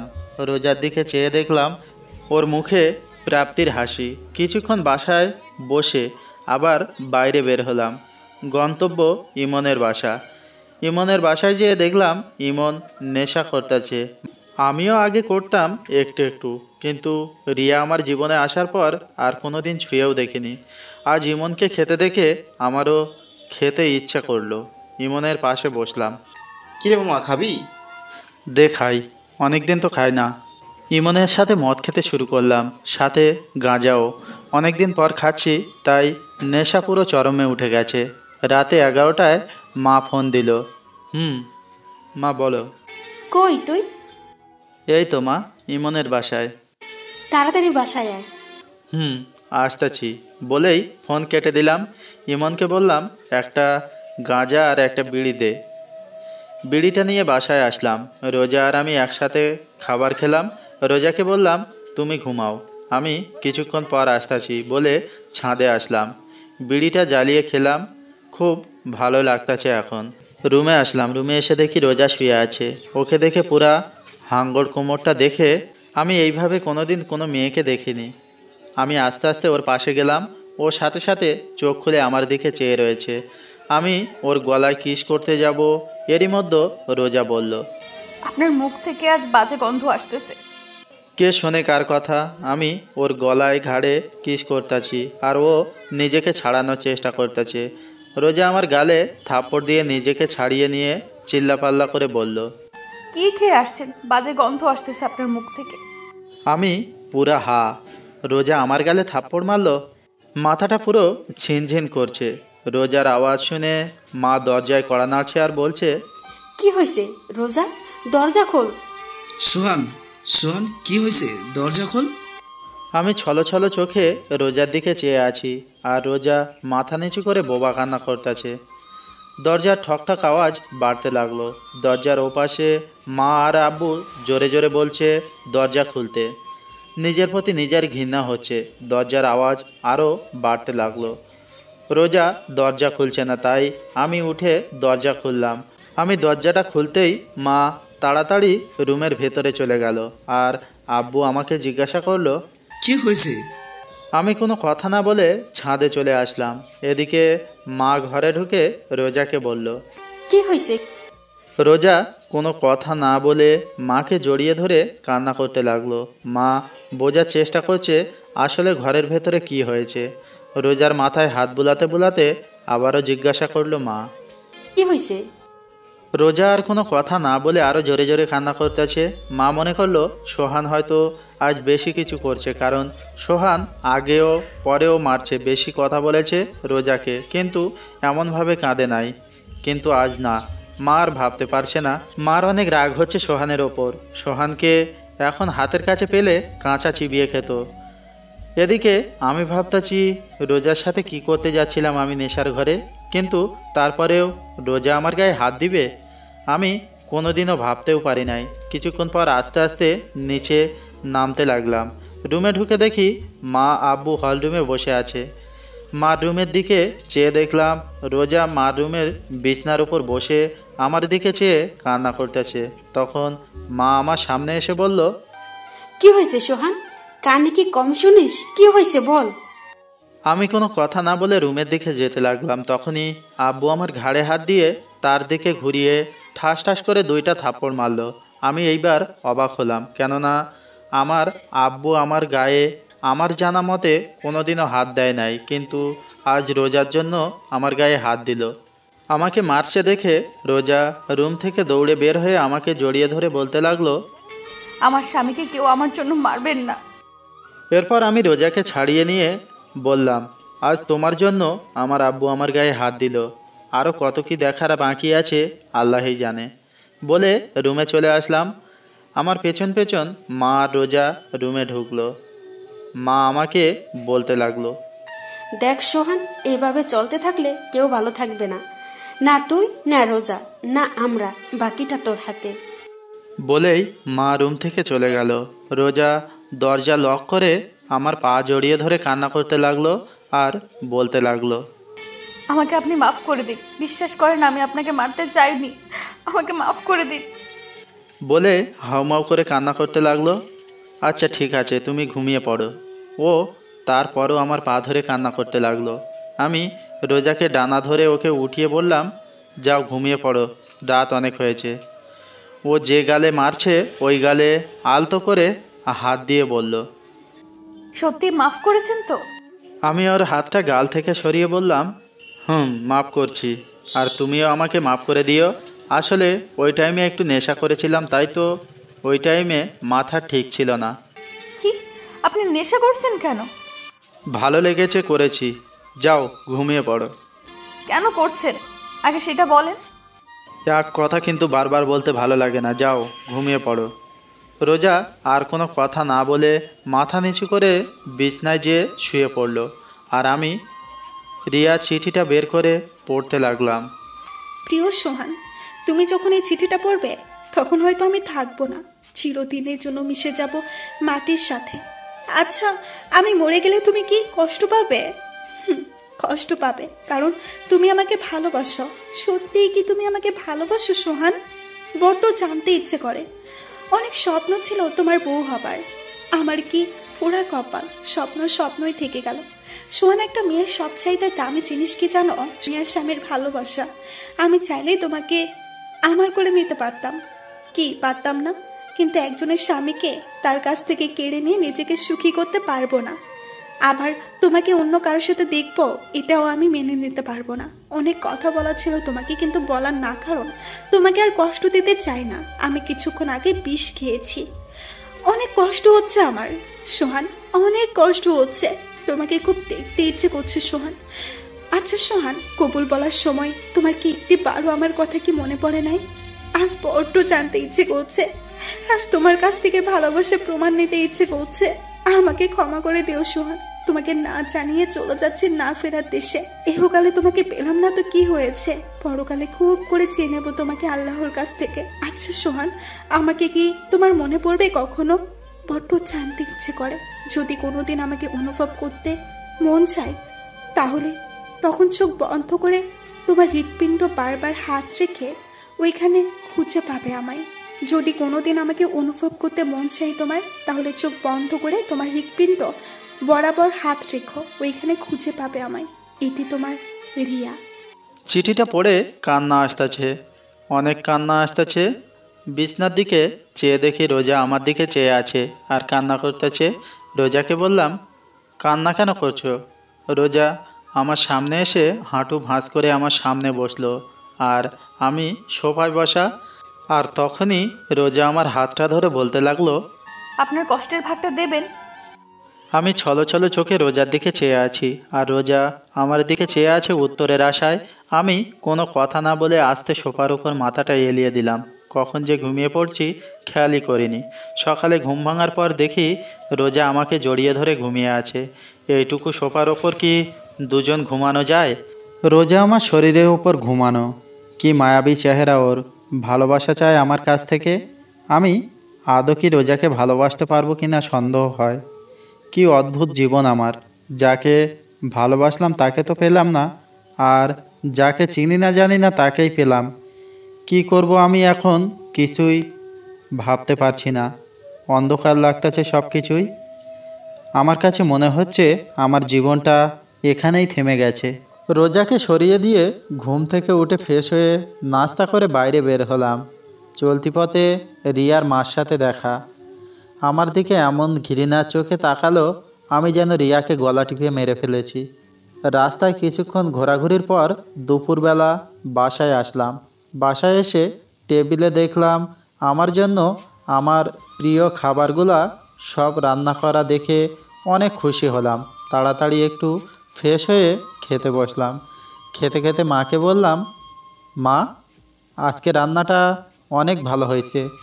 আজ রোজা রান্না করেছে। তুই কি কি পছন্দ করিস আমার কাছে জেনে রান্না করছে। আমাকে তো রান্নাঘরে ঢুকতেই দেয় নাই। একটু হাসতে হাসতে কথাগুলো বলল মা। আমি রোজার দিকে তাকিয়ে দেখি ও মুচকি মুচকি হাসতেছে। ওর হাসিটা আমার কাছে অনেক ভালো লাগে, কিন্তু এখন কীরকম যেন বিষের মতো লাগতেছে ওর হাসিটা। ওর প্রশংসা করলাম আমি তো জানতাম না যে রোজা রান্না করছে আজ। খাবার টেবিলে আর কোনো কথা বললাম না, চুপচাপ খেয়ে আমার রুমে আসলাম। কিছুক্ষণ পর রোজা আমার রুমে আসলো। এসে শাড়িটা এত পরিমাণ নিচে নামালো যে ওর কোমর সম্পূর্ণ দেখা যাচ্ছে। হয়তো আমাকে কাছে টানার চেষ্টা করছে, কিন্তু আমি ওকে না দেখার ভান করে চুপচাপ বসে রইলাম। আস্তে আস্তে আমার আশেপাশে ঘুরঘুর করতেছে আর কোমরের শাড়িটা একটু সরাচ্ছে আবার দিচ্ছে, একটু সরাচ্ছে আবার দিচ্ছে। এবার আমি রোজাকে বললাম, কিছু কি বলবা? রোজা মাথা নাড়িয়ে না বলল, আবারও মাথা নাড়িয়ে হ্যাঁ বলল। আমি একটু হেসেই বললাম, কি বলবা বলো। না মানে কাল রাতে আপনি আমাকে। এইটুকু বলেই থেমে গেল। কাল রাতে কি? এই যে আমি ঘুমিয়েছিলাম, আপনি আমাকে। আবারও এতটুকু বলেই থেমে গেল। আমি বুঝতে পারছি ও কি বলতে চাচ্ছে। আমি বললাম, সরি। বললাম না তখন আমি নেশা করছিলাম, তাই তো তোমাকে। না মানে। আচ্ছা সরি, আর কোনোদিনও এমন হবে না। আপনার ইচ্ছা হলে আপনি আমার সাথে যা ইচ্ছা করতে পারেন, আমি কিছু মনে করব না। চোখটা বন্ধ করেই রোজা কথাটা বলল। আমি ওর দিকে তাকিয়ে আছি। ও আস্তে আস্তে চোখ খুলে দেখে যে আমি ওর দিকে চেয়ে আছি। ও লজ্জায় দৌড়ে রুমের বাইরে চলে গেল। কিছুক্ষণ পর মা রুমে আসলো। এসে আমার পাশে বসলো। মা, কিছু কি বলবা? তাকে সিদ্ধান্ত নিলি? কি সিদ্ধান্ত? রোজার বিষয়। দেখ সোহান, মেয়েটা অনেক ভালো, চেহারাও ভালো, সব দিক দিয়ে ঠিক আছে। তাহলে মা কথাগুলো বলছে, আমি চুপচাপ বসে আছি। তোরা রিয়ার যেদিন বিয়ে হবার কথা ছিল ওদিন তোর আর রোজার আবার বিয়ে হবে, কেননা সবাইকে দাওয়াত দেওয়া হয়ে গেছে। মা কথাগুলো বলছে, আমি চুপচাপ শুনে যাচ্ছি। শোন সোহান, রোজাকে ভালোবাসতে না পারলে ওকে কষ্ট দিস না। কথাটা বলেই মা রুম থেকে চলে গেল। আর আমি ভাবতাছি সবাই ওর কষ্টটা বোঝে, কিন্তু আমার মনটা যে হাহাকার করতেছে রিয়ার জন্য সেটা কেউ দেখে না। বিকেলবেলা আব্বু আমার রুমে আসলো। কি রে বাবা, কি করিস? কিছু না আব্বু, এই তো বসে আছি। থাপ্পড়টা জোরে লাগছিল তাই না? আরে আব্বু, তুমিও না? কালকে ব্যাপারটা কিছু মনে করিস না। আসলে আমাদের কোনো মেয়ে নেই তো, তাই রোজকে এইভাবে কাঁদতে দেখে মাথা ঠিক ছিল না। তুই কিছু মনে করিস না বাবা। না আব্বু, আমি কিছু মনে করি নাই। তা বাইরে আয়, বৌমা পায়েস রান্না করছে, আয় একসাথে খাবো। চলো আব্বু। তারপর সবাই একসাথে পায়েস খেলাম। মা আমাকে বলল রোজাকে নিয়ে আমার খালা বাড়ি আর মামা বাড়ি থেকে ঘুরে আসতে। আমাদের বাড়ি থেকে মামা বাড়ি আর খালা বাড়ি 10 মিনিটের রাস্তা। আমি মাকে না করতে পারলাম না, কারণ সবাই এখন হাসি খুশি আছে। না বললে সবার মুখ কালো হয়ে যাবে। এরপর রোজাকে বললাম রেডি হতে। কিছুক্ষণ পর রোজা রেডি হয়ে বোরখা পরে আসলো। বোরখা 2-3 জায়গায় ছেঁড়া। আমি বললাম, এই ছেঁড়া বোরখা পরে যাবে? আমার তো আর বোরকা নাই। তা আগে বলবা না তোমার বোরখা নাই? আমি কথাটা বলতেই রোজা চুপ হয়ে আছে। আগে মার্কেট চলো, তোমার কি কি লাগবে কিনে এনে তারপর মামা বাড়ি যাব বলে রোজাকে নিয়ে বের হতে যাব। এরই মধ্যে মা সামনে এসে আমার বাইকের চাবি আমার হাতে দিয়ে দিল। আমি মায়ের কাণ্ড দেখে মায়ের দিকে জিজ্ঞাসা দৃষ্টিতে তাকিয়ে রইলাম। তখন মা বলল, মনে আছে বাইক কেনার সময় কি বলছিলি যে আমি বিয়ে করব তখন বাইকে করে আমার বউকে নিয়ে ঘুরবো, এর আগে আমি বাইক চালাবো না। তা এখন তো বউ আছে, বউকে নিয়ে বাইরে ঘুরতে যাচ্ছ না তো বাইকে নিয়ে যাও। কথাগুলো বলেই মা আমার হাতে কিছু টাকা দিয়ে চলে গেল। ছোট ভাইয়ের দিকে চেয়ে দেখি ও মিটমিট করে হাসছে। নিজের ওপর নিজের রাগ হচ্ছে, কেন যে ওই দিন এই কথা বলতে গেলাম। আমি বাইক নিয়ে বের হলাম। এলাকার সবাই আমাদের দিকে চেয়ে আছে একটু ঘৃণার চোখে। বন্ধুবান্ধব তো আমার সাথে কথাই বলে না, শুধুমাত্র ইমন ছাড়া। মার্কেটে এসে কেনাকাটা করে আবার বাসায় আসলাম। রোজা বোরখা চেঞ্জ করে আসলো। প্রথমে মামা বাড়ি আসলাম, কথাবার্তা বলে খালা বাড়ি আসলাম। খালার বাসায় কিছুক্ষণ বসে বাসার দিক রওনা দিলাম।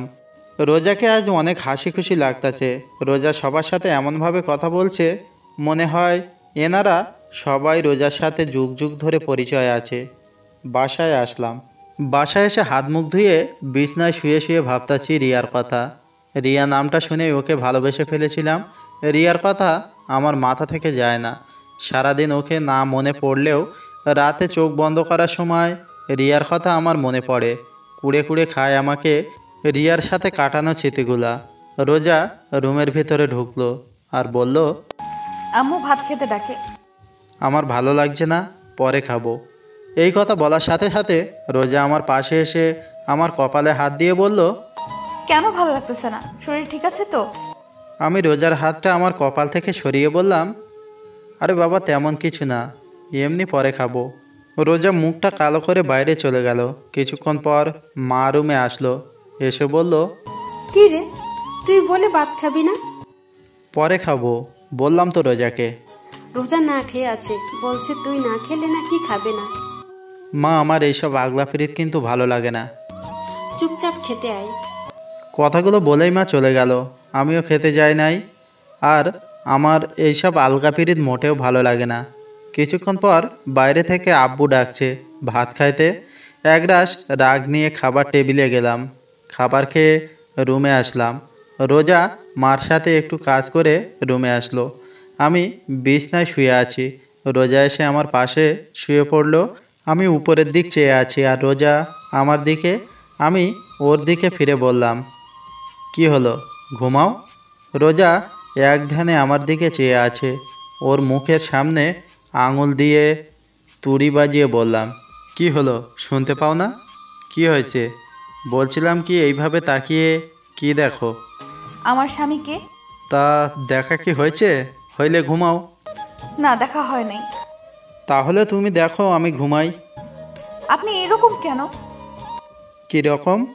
এই যে আমার সাথে ভালো মতো কথা বলেন না, একটু ভালোবাসেন না। রোজার কথাটা শুনে আমি চুপ করে আছি। এই প্রশ্নের উত্তর আমার কাছে নেই। এদিকে আমার চুপ থাকা দেখে রোজা আমার বুকের ওপর হাত দিয়ে একদম মুখের কাছে মুখটা এনে বলল, একটু ভালোবাসলে কি হয়? আমি রোজাকে আমার কাছ থেকে সরিয়ে বললাম, সব কিছু জেনে এই কথা কিভাবে বললা তুমি? রোজা আমার আরও কাছে এসে বলল, স্বামী হন, আমার প্রেমিক না। তো তো বুঝি না। ভালো না বাসলে রিয়া আপুর মতো আমিও বিষ খেয়ে মরে যাব। রোজার মুখে এমন কথা শুনে আমি একটু ভয় পেয়ে গেলাম। রোজার মুখে এমন কথা শুনে আমি চুপ করে আছি দেখে রোজা আবারও বলতে লাগলো, কি ভালোবাসবেন নাকি? আমি এখনও চুপ রইলাম। এবার রোজা আমার পেটের ওপরে উঠে বসলো আর পুরা ঝুঁকে ওর মুখটা আমার মুখের কাছে এনে বলল, একটু ভালোবাসেন না? আমার কাছ থেকে কোনো উত্তর না পেয়ে আমার হাতটা নিয়ে ওর মুখে আমার হাতটা বোলাতে লাগলো আর বলতে লাগলো, একটু আদর করেন না? একটু আবেগময় হয়ে কথাটা বলল রোজা। আমি হাতটা ওর হাত থেকে ছিনিয়ে নিলাম আর ও সাথে সাথে আমার মুখে গলায় বুকে অগুন্তি চুমু দিতে লাগলো। আমি পাগল হয়ে যাচ্ছি, মন চাচ্ছে রোজার ভেতরে ডুব দিতে, কিন্তু রোজা পাগলের মতো চুমু দিতে লাগলো। আমি কোনো প্রকার রেসপন্স করতেছি না। এই প্রথম কোনো মেয়ে আমাকে লিপ কিস করলো। আমি আর নিজেকে ধরে রাখতে পারি নাই। আমি কেন, যে কোনো পুরুষ নিজেকে ধরে রাখতে পারবে না এই রকম সময়? বিলিয়ে দিলাম নিজেকে রোজার মাঝে। ভেসে গেলাম দুজন এক অন্যরকম সুখের জগতে। সকালে বৃষ্টির মতো টুপ টুপ করে পানি পড়তেছে মুখের উপর। চোখ মেলে তাকিয়ে দেখি রোজা গোসল করে এসেছে আর ও চুলের পানি আমার মুখের উপরে ফেলতেছে। আমি রোজার দিকে চেয়ে আছি। অনেক সুন্দর লাগতেছে ওকে আজ। কিরকম কাটলো রাতটা? একটু দুষ্টুমির হাসি দিয়ে বলল কথাটা রোজা। আমি রোজার দিকে তাকিয়ে বললাম, আমার কাছ থেকে নিজের অধিকারটা নিয়ে নিলে? একটু অভিমান নিয়ে কথাটা বললাম। রোজা একটু রাগী লুক নিয়ে একদম আমার কাছে এসে বলল, স্বামীর কাছ থেকে স্ত্রীর অধিকার নিলাম, তাতে আপনার কি? আর হ্যাঁ, আজকের পর থেকে আজ রাতে যেভাবে ভালোবাসছেন প্রতিদিন এইভাবে ভালোবাসবেন আমাকে। নইলে নইলে কি? যেভাবে রাতে অধিকার আদায় করে নিচ্ছি এইভাবেই আদায় করে নেব। বলেই রোজা আমার কপালে আলতো করে একটা চুমু দিয়ে চলে গেল। দরজার সামনে দাঁড়িয়ে রোজা আবারও বলল, গোসল করে তাড়াতাড়ি নাস্তা করতে আসেন। বলেই চলে গেল। গোসল করে নাস্তার টেবিলে আসলাম। রোজাকে দেখে মনে হচ্ছে ও খুব খুশিভাবে সবার সাথে কথা বলতেছে। এরকম হাসি খুশি রোজাকে আগে পরে কখনো আমি দেখি নাই। মা রোজাকে জিজ্ঞাসা করলো, কি রে রোজা, তুই তো মনে হয় আজ অনেক খুশি। রোজা মাকে ইশারা করে বলল, তা জানতে পারি এত খুশির কারণ কি? তা তো বলা যাবে না আম্মু। রোজাকে মার সাথে এইভাবে কথা বলতে দেখে আমার গা জ্বলছে। কোনো রকম নাস্তা করে বাইরে বের হতে যাব, সামনে এসে রোজা পথ আটকালো আর বলল, কোথায় যাওয়া হচ্ছে শুনি? রোজা এমনভাবে কথাটা বলল আমার রাগ উঠে গেল। তারপরও আমি শান্তভাবে বললাম, সামনে থেকে সরো। রোজা আবারও বলল, আমি কি বললাম শুনলেন নাই নাকি? আমি রেগে রোজার দুই ডানা ধরে ঘরের ভিতরে জোরে সরিয়ে দিয়ে আমি বাইরে চলে আসলাম। বাইরে কিছুক্ষণ ঘোরাফেরা করে বাসায় চলে আসলাম। দেখলাম দরজা খোলা। ভেতরে ঢোকার সাথে সাথে দেখলাম রক্ত আর রক্ত বাসায়। মা, আব্বু, ছোট ভাই, রোজা কেউ নাই। আমার প্রচুর ভয় করতে লাগলো। আমার পুরা শরীর কাঁপতে লাগলো। কার আবার কি হলো? মাকে বাবাকে ফোন দিলাম, কিন্তু তাদের ফোন বাসায়। সজীব আমার ছোট ভাই, সজীবকে ফোন দিলাম। সজীব সাথে সাথে ফোন ধরে বলল, ভাইয়া তুমি কোথায়? কাঁদতে কাঁদতে কথাগুলো বলল সজীব। কেন, কি হয়েছে? তুমি তাড়াতাড়ি খুলনা মেডিকেলে আসো। কেন, কার কি হয়েছে? রোজা ভাবি। কি কি কি হয়েছে রোজার? তুমি তাড়াতাড়ি আসো। কথাগুলো বলেই ফোনটা কেটে দিল সজীব। আমি বাইক নিয়ে হাসপাতালে গেলাম। ভেতরে ঢুকে দেখলাম মা, আব্বা, সজীব অপারেশন থিয়েটারের বাইরে দাঁড়ানো। আমি তাদের পাশে গিয়ে দাঁড়ালাম। মা আমাকে দেখার সাথে সাথে আমার সামনে এসে ঠাস ঠাস করে অনেক কয়টা থাপ্পড় মারল আর বলতে লাগলো, এত ঘৃণা করিস রোজাকে? মা চুপ, আর না, অনেক সহ্য করেছি, আর না। তোর মতো ছেলে আমি জন্ম দিয়েছি ভাবতেও ঘৃণা করি। তোর মতো ছেলে আমার বাড়ির কোনো স্থান নেই। জামা কাপড় নিয়ে বের হবি বাড়ি থেকে। আমি আব্বুর দিকে তাকিয়ে বললাম, আব্বু তুমি কিছু বলবা না? বাড়ি থেকে বের হয়ে আমাদের একটু শান্তিতে থাকতে দে। আমি আর কোনো কথা না বলে বাইক নিয়ে বাসায় আসলাম। বাইকটা বাসায় রেখে জামা কাপড় একটা ব্যাগে নিয়ে বাসা থেকে বের হয়ে পড়লাম। কোথায় যাব জানি না। দুপুরবেলা রৌদ্রের তীব্র তাপে উদ্দেশ্যহীনভাবে হাঁটতেছি রাস্তায় আর ভাবতেছি কি করলাম আমি, কি কারণে মা আব্বু বের হয়ে যেতে বললো আমাকে বাড়ি থেকে। ঢাকার একটা টিকিট কাটলাম, ঢাকা যাব, ওইখানে যেয়ে কিছু একটা করা যাবে। বাসে উঠে চলে আসলাম ঢাকা। বন্ধু মিজানের কাছে আসলাম। ও তো আমাকে দেখে পাগল। মিজান বলল, দোস্ত কতদিন পর দেখলাম তোকে। হ্যাঁ এই তো 2-3 বছর পর। হালা 4 বছরের বেশি। আচ্ছা তুই একটু রেস্ট নে, আমি আসতেছি। মিজান, তোর আব্বু আম্মু কোথায়?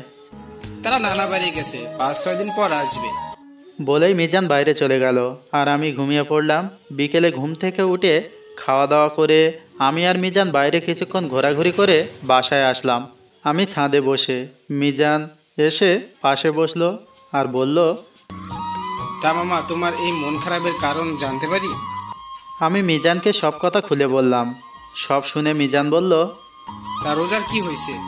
তা তো দোস্ত আমি জানি না রোজার কি হয়েছে। আচ্ছা এখন তুই কি করবি? কিছু তো একটা করা লাগবে। কোনো কাজ কাম আছে তোর হাতে? এখানে তো নাই, তো খুঁজতে হবে। আচ্ছা নিচে আয়, খেয়ে ঘুমাতে হবে। তুই যা, আমি আইতাছি। কিছুক্ষণ পর নিচে আসলাম, খাওয়া দাওয়া করে ঘুমিয়ে পড়লাম। সকালে মিজান আমাকে ঘুম থেকে উঠিয়ে বলল, সোহান আমি কাজে গেলাম, নাস্তা টেবিলে রেডি আছে, ভাত তরকারি ফিরিয়ে আছে, ওভেনে গরম করে খেয়ে নিস, আমি গেলাম। মিজান কাজে চলে গেল।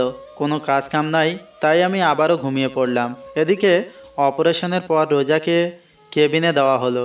রোজার জ্ঞান ফেরার পর আব্বু আম্মু সবাইকে দেখলো, কিন্তু সোহানকে দেখলো না। রোজা মনে মনে ভাবতেছে হয়তো কেবিনের বাইরে আছে। কিন্তু এইভাবে ভাবতে ভাবতে সকাল গড়িয়ে দুপুর, দুপুর গড়িয়ে রাত, সোহানের দেখা নাই।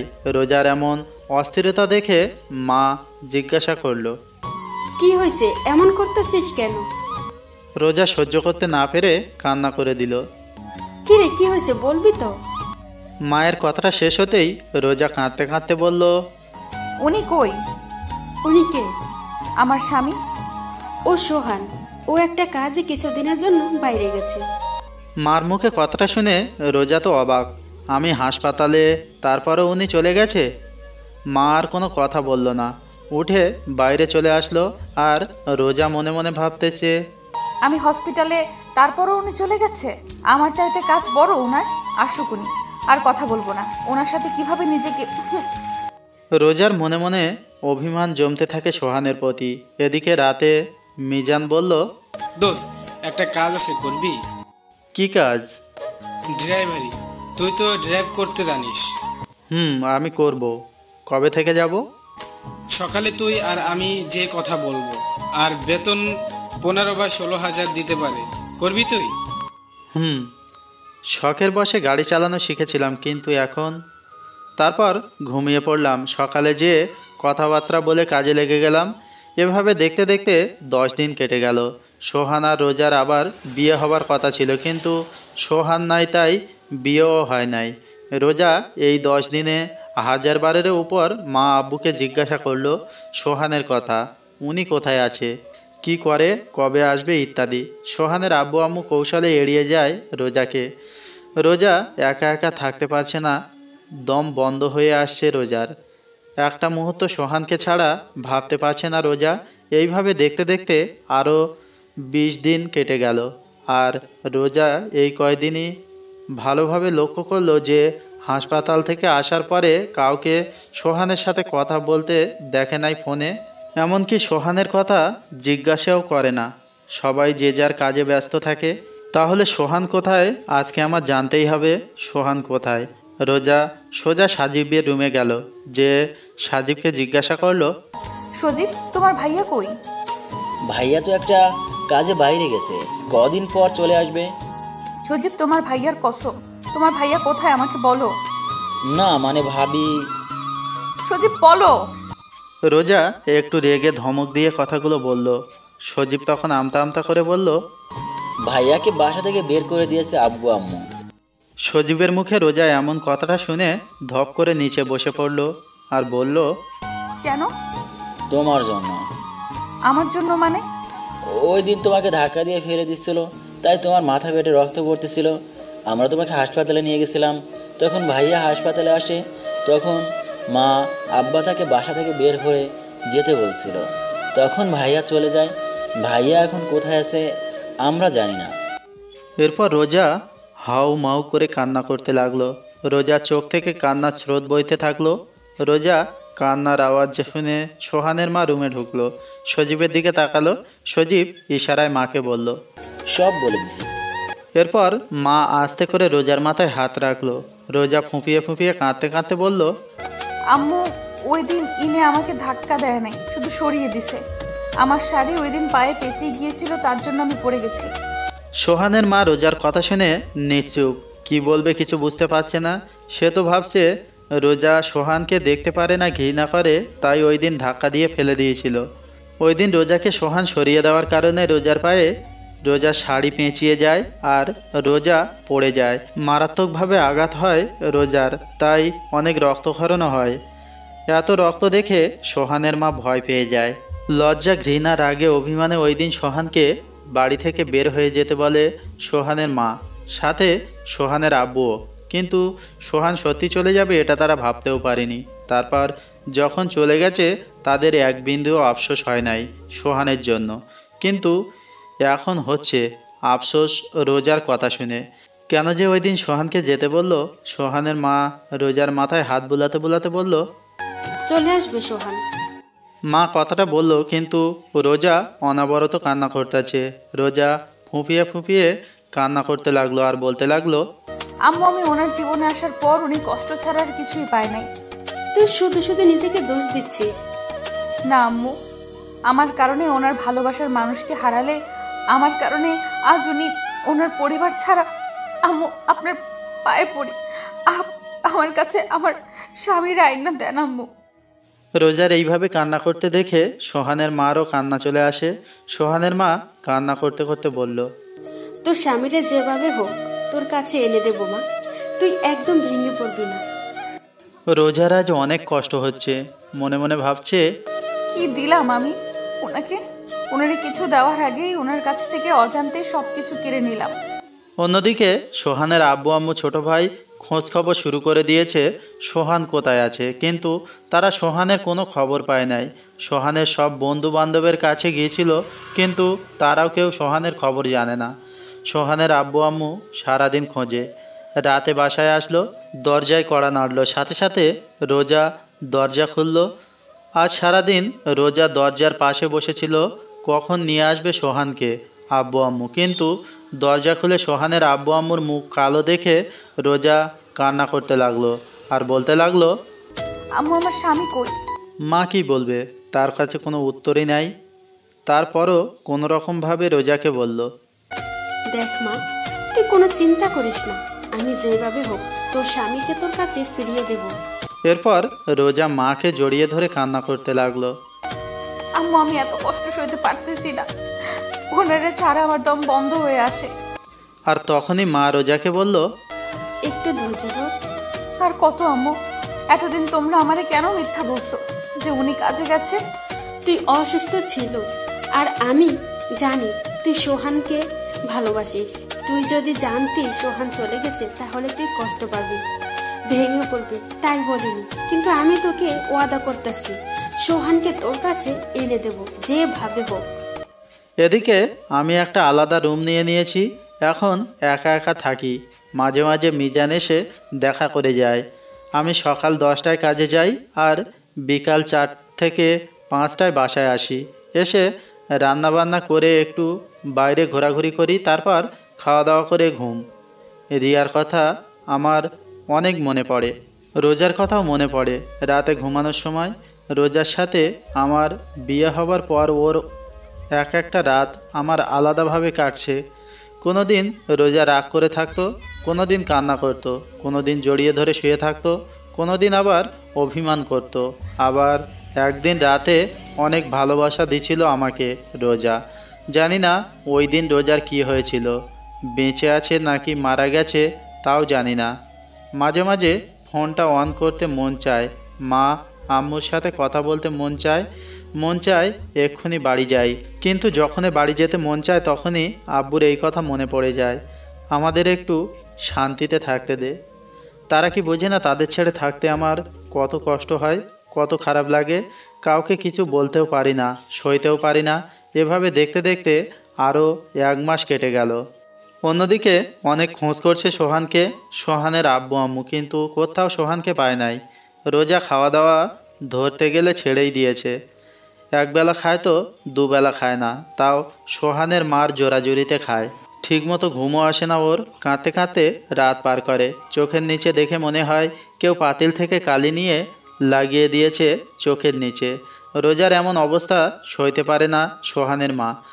শাড়ির আঁচলে আড়ালে মুখ চেপে বোবা কান্না করে, না খেয়ে অজ্ঞান হয়ে পড়ে। ডাক্তার ডাকার পর, ডাক্তার চেক আপ করার পর ডাক্তার সোহানের মাকে বলে, মিষ্টি খাওয়ান।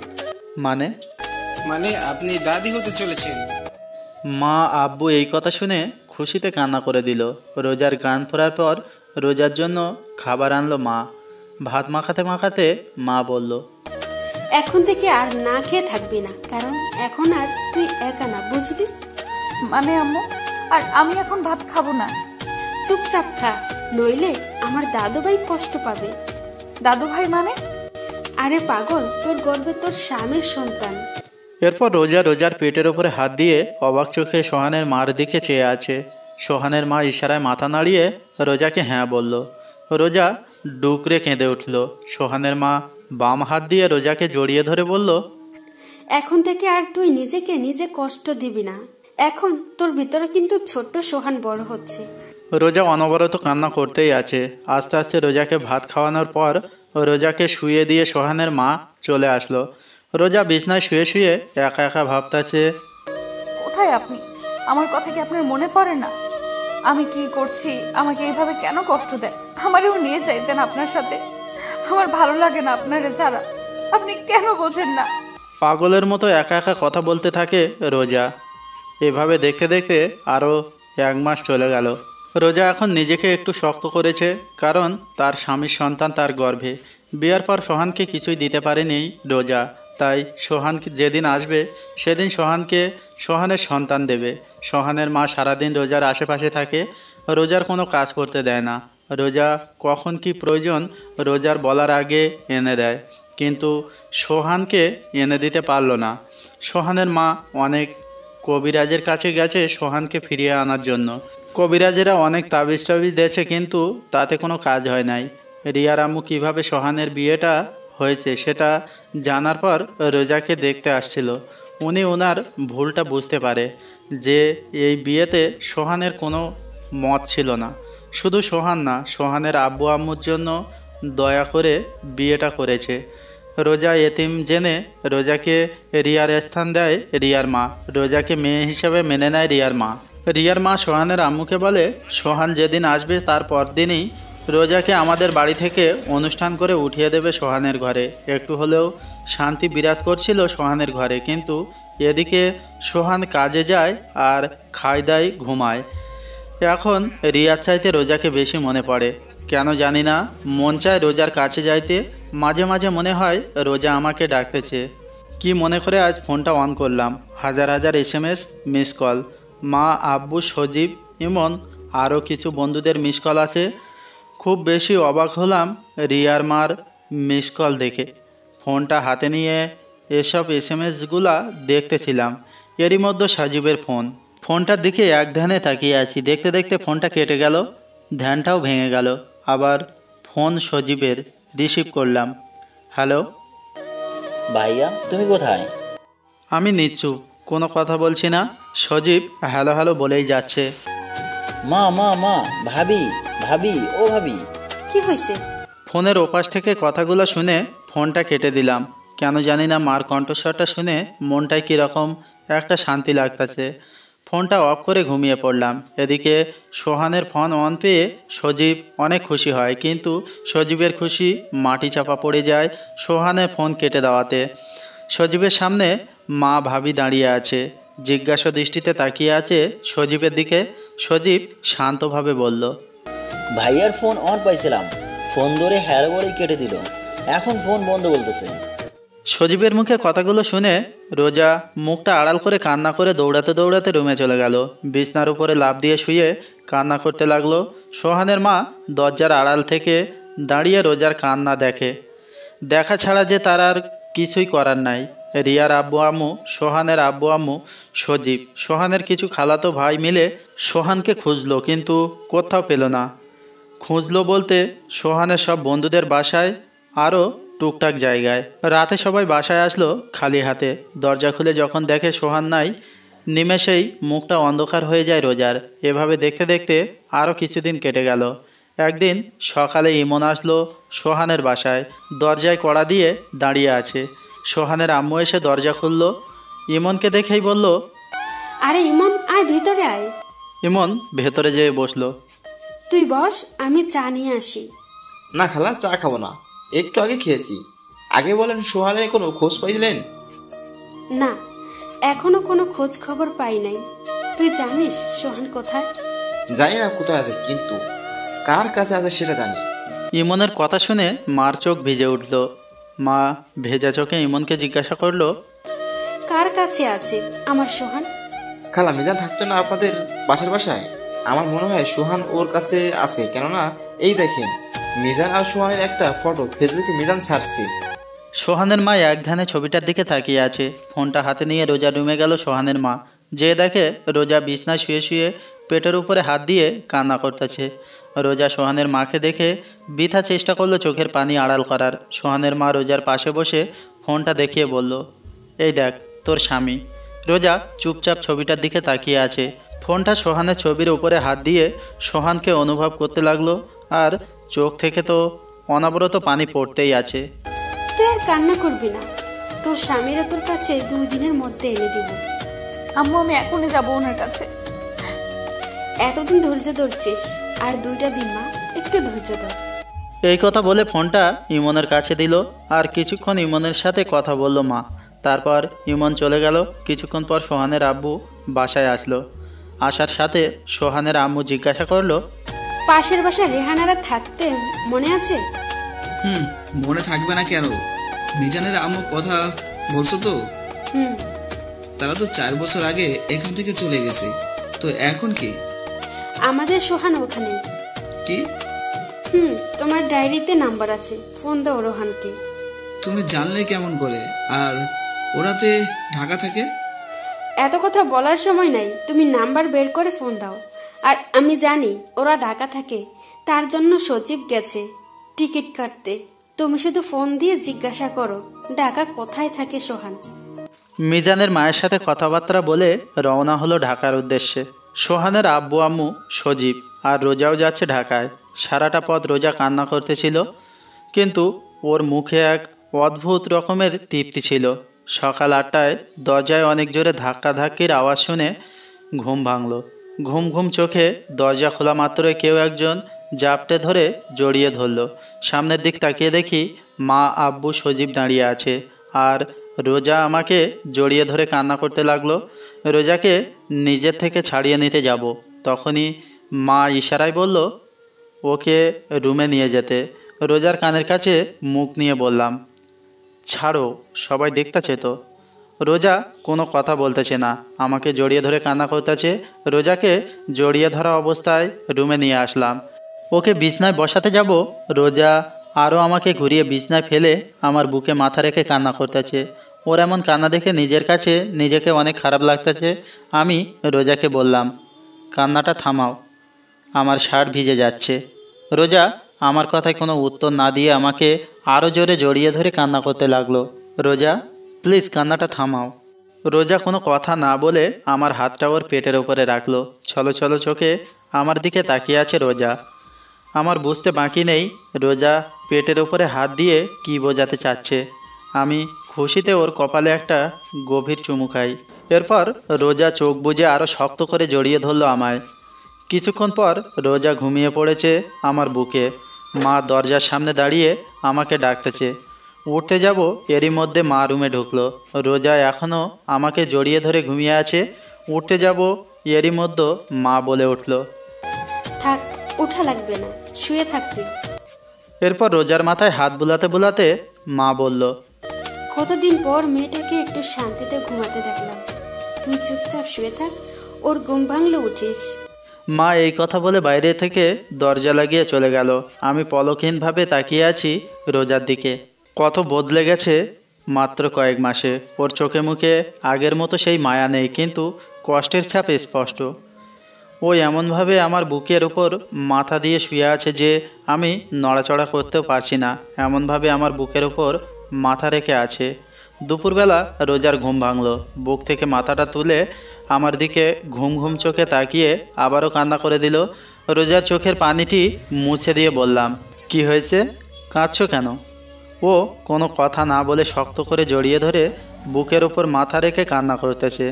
আমি ওর পিঠে আস্তে করে হাত দিয়ে একটু নাড়া দিয়ে বললাম, রোজা, তোমাকে আমি বলছি একদিন আমার সামনে কান্না করবে না। এইবার রোজা কান্না থামিয়ে চুপচাপ বুকে শুয়ে আছে। আমি বললাম, রোজা, এই রোজা, রোজা, কি কথা বলবা না? রোজা চুপচাপ। রোজা, রোজা, তবুও রোজা চুপ করে আছে। আচ্ছা ঠিক আছে, কথা বলা লাগবে না, এরকম বোবা হয়ে থাকো, দেখি সরো, আমি উঠবো। এই কথা বলার সাথে সাথে রোজা আরও শক্ত করে আমাকে জড়িয়ে ধরল। তা কিছু বলবা তো? আপনি আমাকে রেখে চলে আসছেন কেন? হালকা কান্না জড়িত কণ্ঠে কাঁদতে কাঁদতে কথাটা বলল রোজা। আমি কোনো কথা না বলে চুপচাপ শুয়ে আছি। আমার চুপ থাকা দেখে রোজা বলল, আপনি কি আমাকে আরো কষ্ট দিবেন? কীরকম অদ্ভুতভাবে কথাটা বলল রোজা। আমার কাছে মনে হলো ওর এই কথাটা বলতে অনেক কষ্ট হচ্ছে। আমার আবারও চুপ থাকা দেখে রোজা আস্তে আস্তে ওর মুখটা আমার মুখের কাছে আনলো আর বলল, কি হলো? এখন তো দেখি আপনি বোবা হয়ে গেছেন। কি বলবো? ও আরও জোরে জোরে নিঃশ্বাস নিতেছে। আর ওর সব নিঃশ্বাস আমার মুখের ওপরে পড়তেছে। অনেক ভালো লাগতেছে এই মুহূর্তটা। মনে হচ্ছে ওর ঠোঁটে একটু ডুব দিই, কিন্তু মনের কথা মনে রেখে রোজাকে আমতা আমতা করে ঢোক গিলে বললাম, রোজা। রোজা বলার সাথে সাথে রোজা ওর ঠোঁটটা আমার ঠোঁটে ডুবিয়ে দিল। কতক্ষণ ছিলাম আমি জানি না। দরজার কড়া শুনে দুজনের হুঁশ আসে। লজ্জায় কেউ কারো দিকে তাকাতে পারছি না। আমি দরজা খুলতে যাব, এরই মধ্যে রোজা চিল্লাইয়া বলে উঠল, কে? তখনই দরজার ওপাশ থেকে মা বলে উঠল, আমি। আম্মু তুমিও না, তুমি যাও, আমরা পরে বের হচ্ছি। আচ্ছা, তোর যখন খুশি তখন বের হ। টেবিলে খাবার রাখা আছে, আমরা একটু মিজানদের বাসায় যাচ্ছি। আচ্ছা আম্মু, ঠিক আছে। আচ্ছা, আমি যাই। তাড়াতাড়ি আসবে আম্মু। এরপর মা আর আব্বু চলে গেল। আমি রোজাকে বললাম, মার সাথে কেউ এইভাবে কথা বলে? আমি বলি, আমার মা আমি যেমন কথা বলি তাতে আপনার কি? এই কথা বলে রোজা আবার ওর ঠোঁট আমার ঠোঁটের কাছে আনতে লাগলো। আমি বললাম, রোজা না, একদম না। আবারও ডুবিয়ে দিল রোজার ঠোঁট আমার ঠোঁটের উপর। কিছুক্ষণ পর নিজেকে রোজার কাছ থেকে ছাড়িয়ে নিয়ে বললাম, যাও হাত মুখ ধুয়ে আসো, ভাত খাবো। না, আমার খিদা নাই, আমি অন্য কিছু খাবো। রোজা আমার ঠোঁট দেখিয়ে বলল কথাটা। আমি একটু রাগী লুক নিয়ে বললাম, এতক্ষণ খাইছো মন ভরে নাই? ও একটু কান্না করে দিয়ে বলল, আপনি খালি রাগ দেখান আমার উপর। আচ্ছা আচ্ছা, আর রাগ দেখাবো না, এইবার তো কান্না থামাও। আগে আমার এইখানে এইখানে এইখানে চুমু দেবেন, তাহলে কান্না থামাবো। একটু বেশি বেশি হয়ে যাচ্ছে না? এইবার রাগী লুক নিয়ে বলল, দেবেন না তাই তো? আপনি আর কি দিচ্ছেন আমাকে কষ্ট ছাড়া? আচ্ছা আচ্ছা দিতাছি বলেই ওর দিকে এগোতে লাগলাম। ও চোখ বন্ধ করে আছে, চোখটা হালকা ভিজা ভিজা, ঘন ঘন ঢোক গিলতাছে, চোখের নিচে কালো দাগ পড়ে আছে। তো কি হয়েছে, ওকে এখন আরও অনেক সুন্দর লাগতেছে। আমি একদম ওর কাছে গিয়ে দাঁড়িয়ে আস্তে করে বললাম, দেওয়া কি লাগবেই? রোজা কোনো কথা না বলে চোখ বন্ধ থাকা অবস্থায় মাথা নাড়িয়ে হ্যাঁ বলল। আমি প্রথমে ওর কপালে, তারপর ঠোঁটে, তারপর গলায় একটা একটা করে চুমু দিলাম। গলায় চুমু দেওয়ার সাথে সাথে রোজা আমাকে জাপটে ধরল। অনেকক্ষণ পর ছাড়লো আমাকে। যাও মুখ ধুয়ে আসো, ভাত খাবো এখন। রোজা ফ্রেশ হয়ে চলে আসলো, তারপর আমি একটু ফ্রেশ হলাম। দুজনে একসাথে খাবার টেবিলে বসলাম। আমি খেতে শুরু করলাম, কিন্তু রোজা না খেয়ে আঙুল দিয়ে ভাত নাড়াচাড়া করতেছে। তাই আমি বললাম, খাও। রোজা কোনো কথা বলতেছে না। আমি আবারও বললাম, কি হলো, খাও।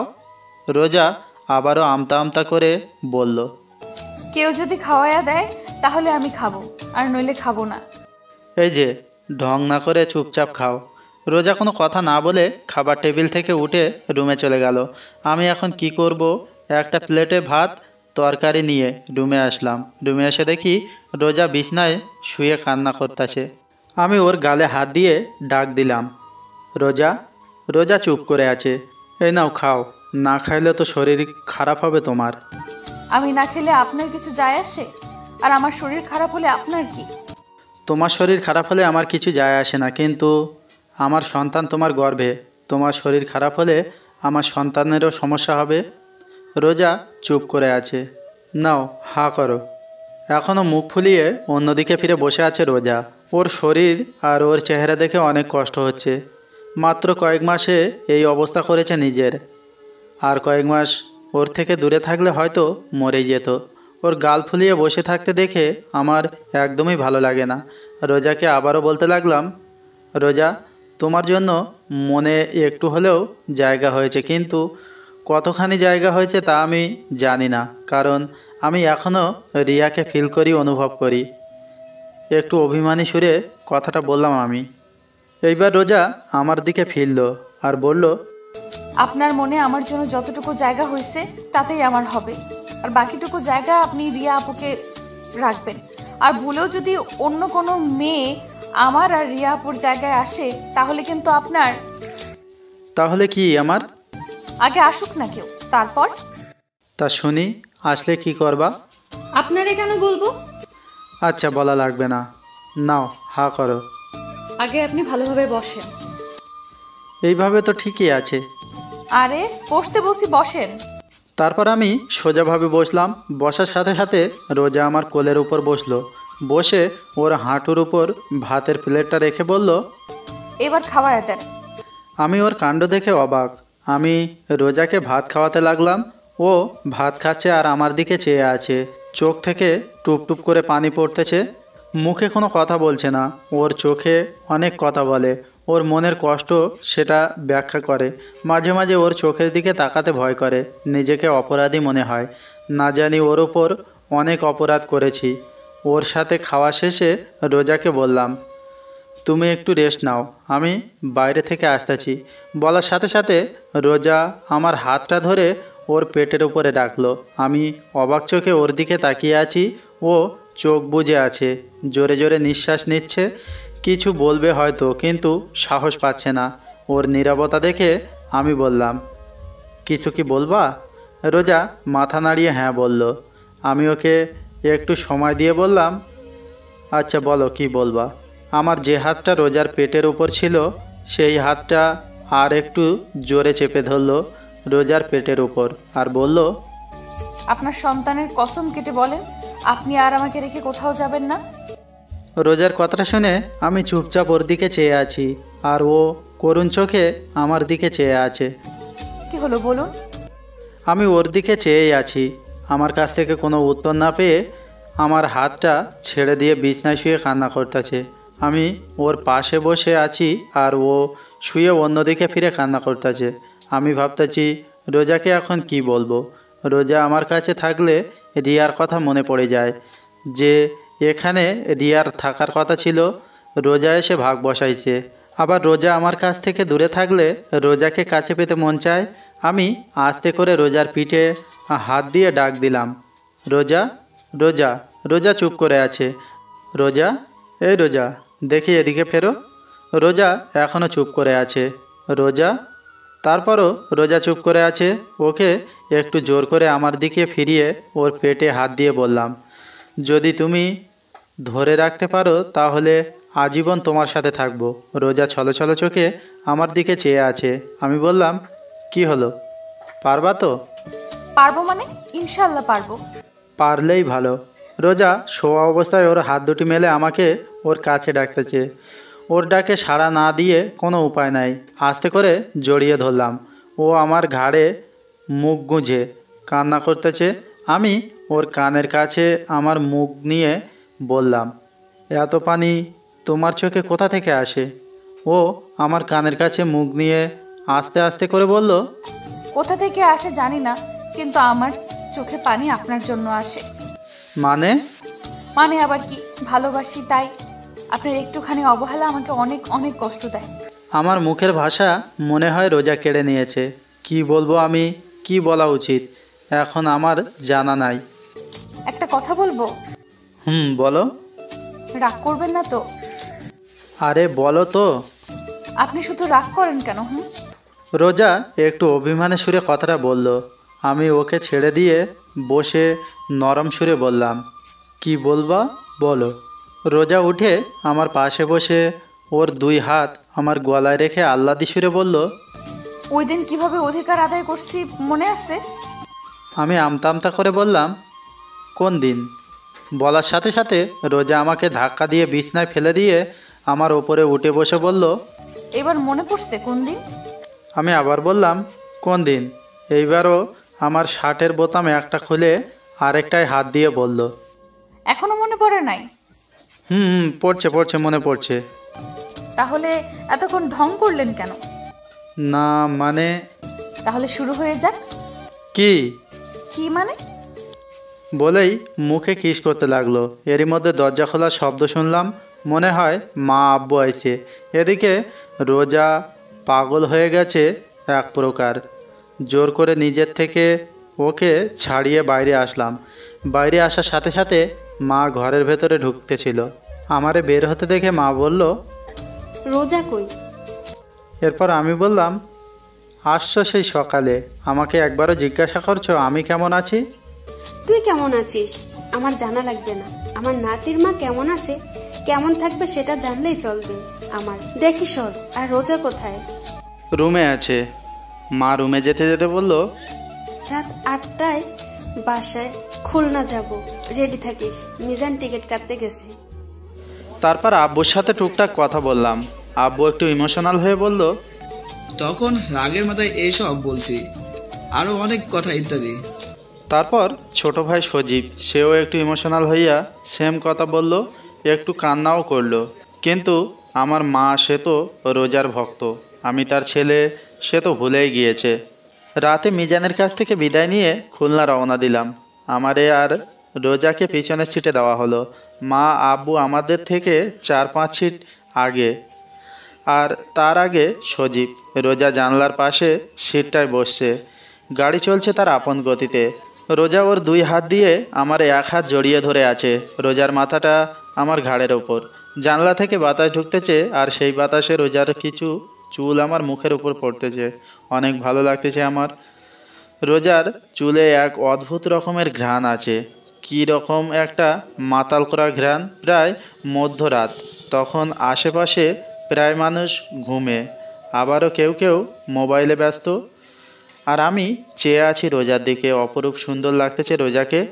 কোনো সময় চাঁদের আলো পড়তেছে, আবার কোনো সময় সোডিয়ামের আলো পড়তেছে রোজার মুখের ওপরে, যা ওর সৌন্দর্য আরও বাড়িয়ে দিয়েছে। অনেক ভালো লাগতেছে এই সময়টা। এইভাবে সারাটা পথ রোজার দিকে চেয়েছিলাম। বাসায় এসে আমি অবাক, কারণ বাসায় মেহমান ভরা। মনে হয় কোনো আয়োজন হবে। রুমে আসলাম, কতদিন পর আমার নিজের রুমে আসলাম। বিছনায় গাটা এলিয়ে দিলাম। বাসায় আসার পর রোজাকে আর দেখতে পাই নাই। মনে মনে ওকে খুঁজছি, কিন্তু পাই নাই। লজ্জায় কাউকে জিজ্ঞাসাও করি নাই। কিছুক্ষণ পর আমার 2 খালাতো ভাই আমার রুমে আসলো আর এসে বলল, ভাইয়া এই নাও, এগুলো পরে বাইরে আসো। কথাটা বলেই আমার হাতে একটা নতুন লুঙ্গি আর একটা গেঞ্জি দিয়ে চলে গেল। আমি ওদের কথায় পাত্তা না দিয়ে লুঙ্গি আর গেঞ্জি বিছনার পাশে রেখে চুপচাপ বিছানায় শুয়ে আছি, রোজার অপেক্ষায় কখন আসবে। কিন্তু ওর আসার কোনো নামগন্ধই নেই। কিছুক্ষণ পর মা আসলো আর এসে বলল, কি হলো, তুই এখনো চেঞ্জ করিস নাই?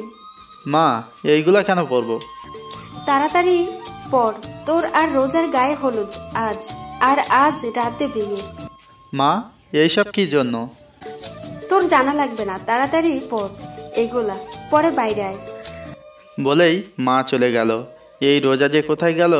বাসায় আসার পর এখনও আমার সামনেই আসলো না। লুঙ্গি আর গেঞ্জি পরে বাইরে আসলাম।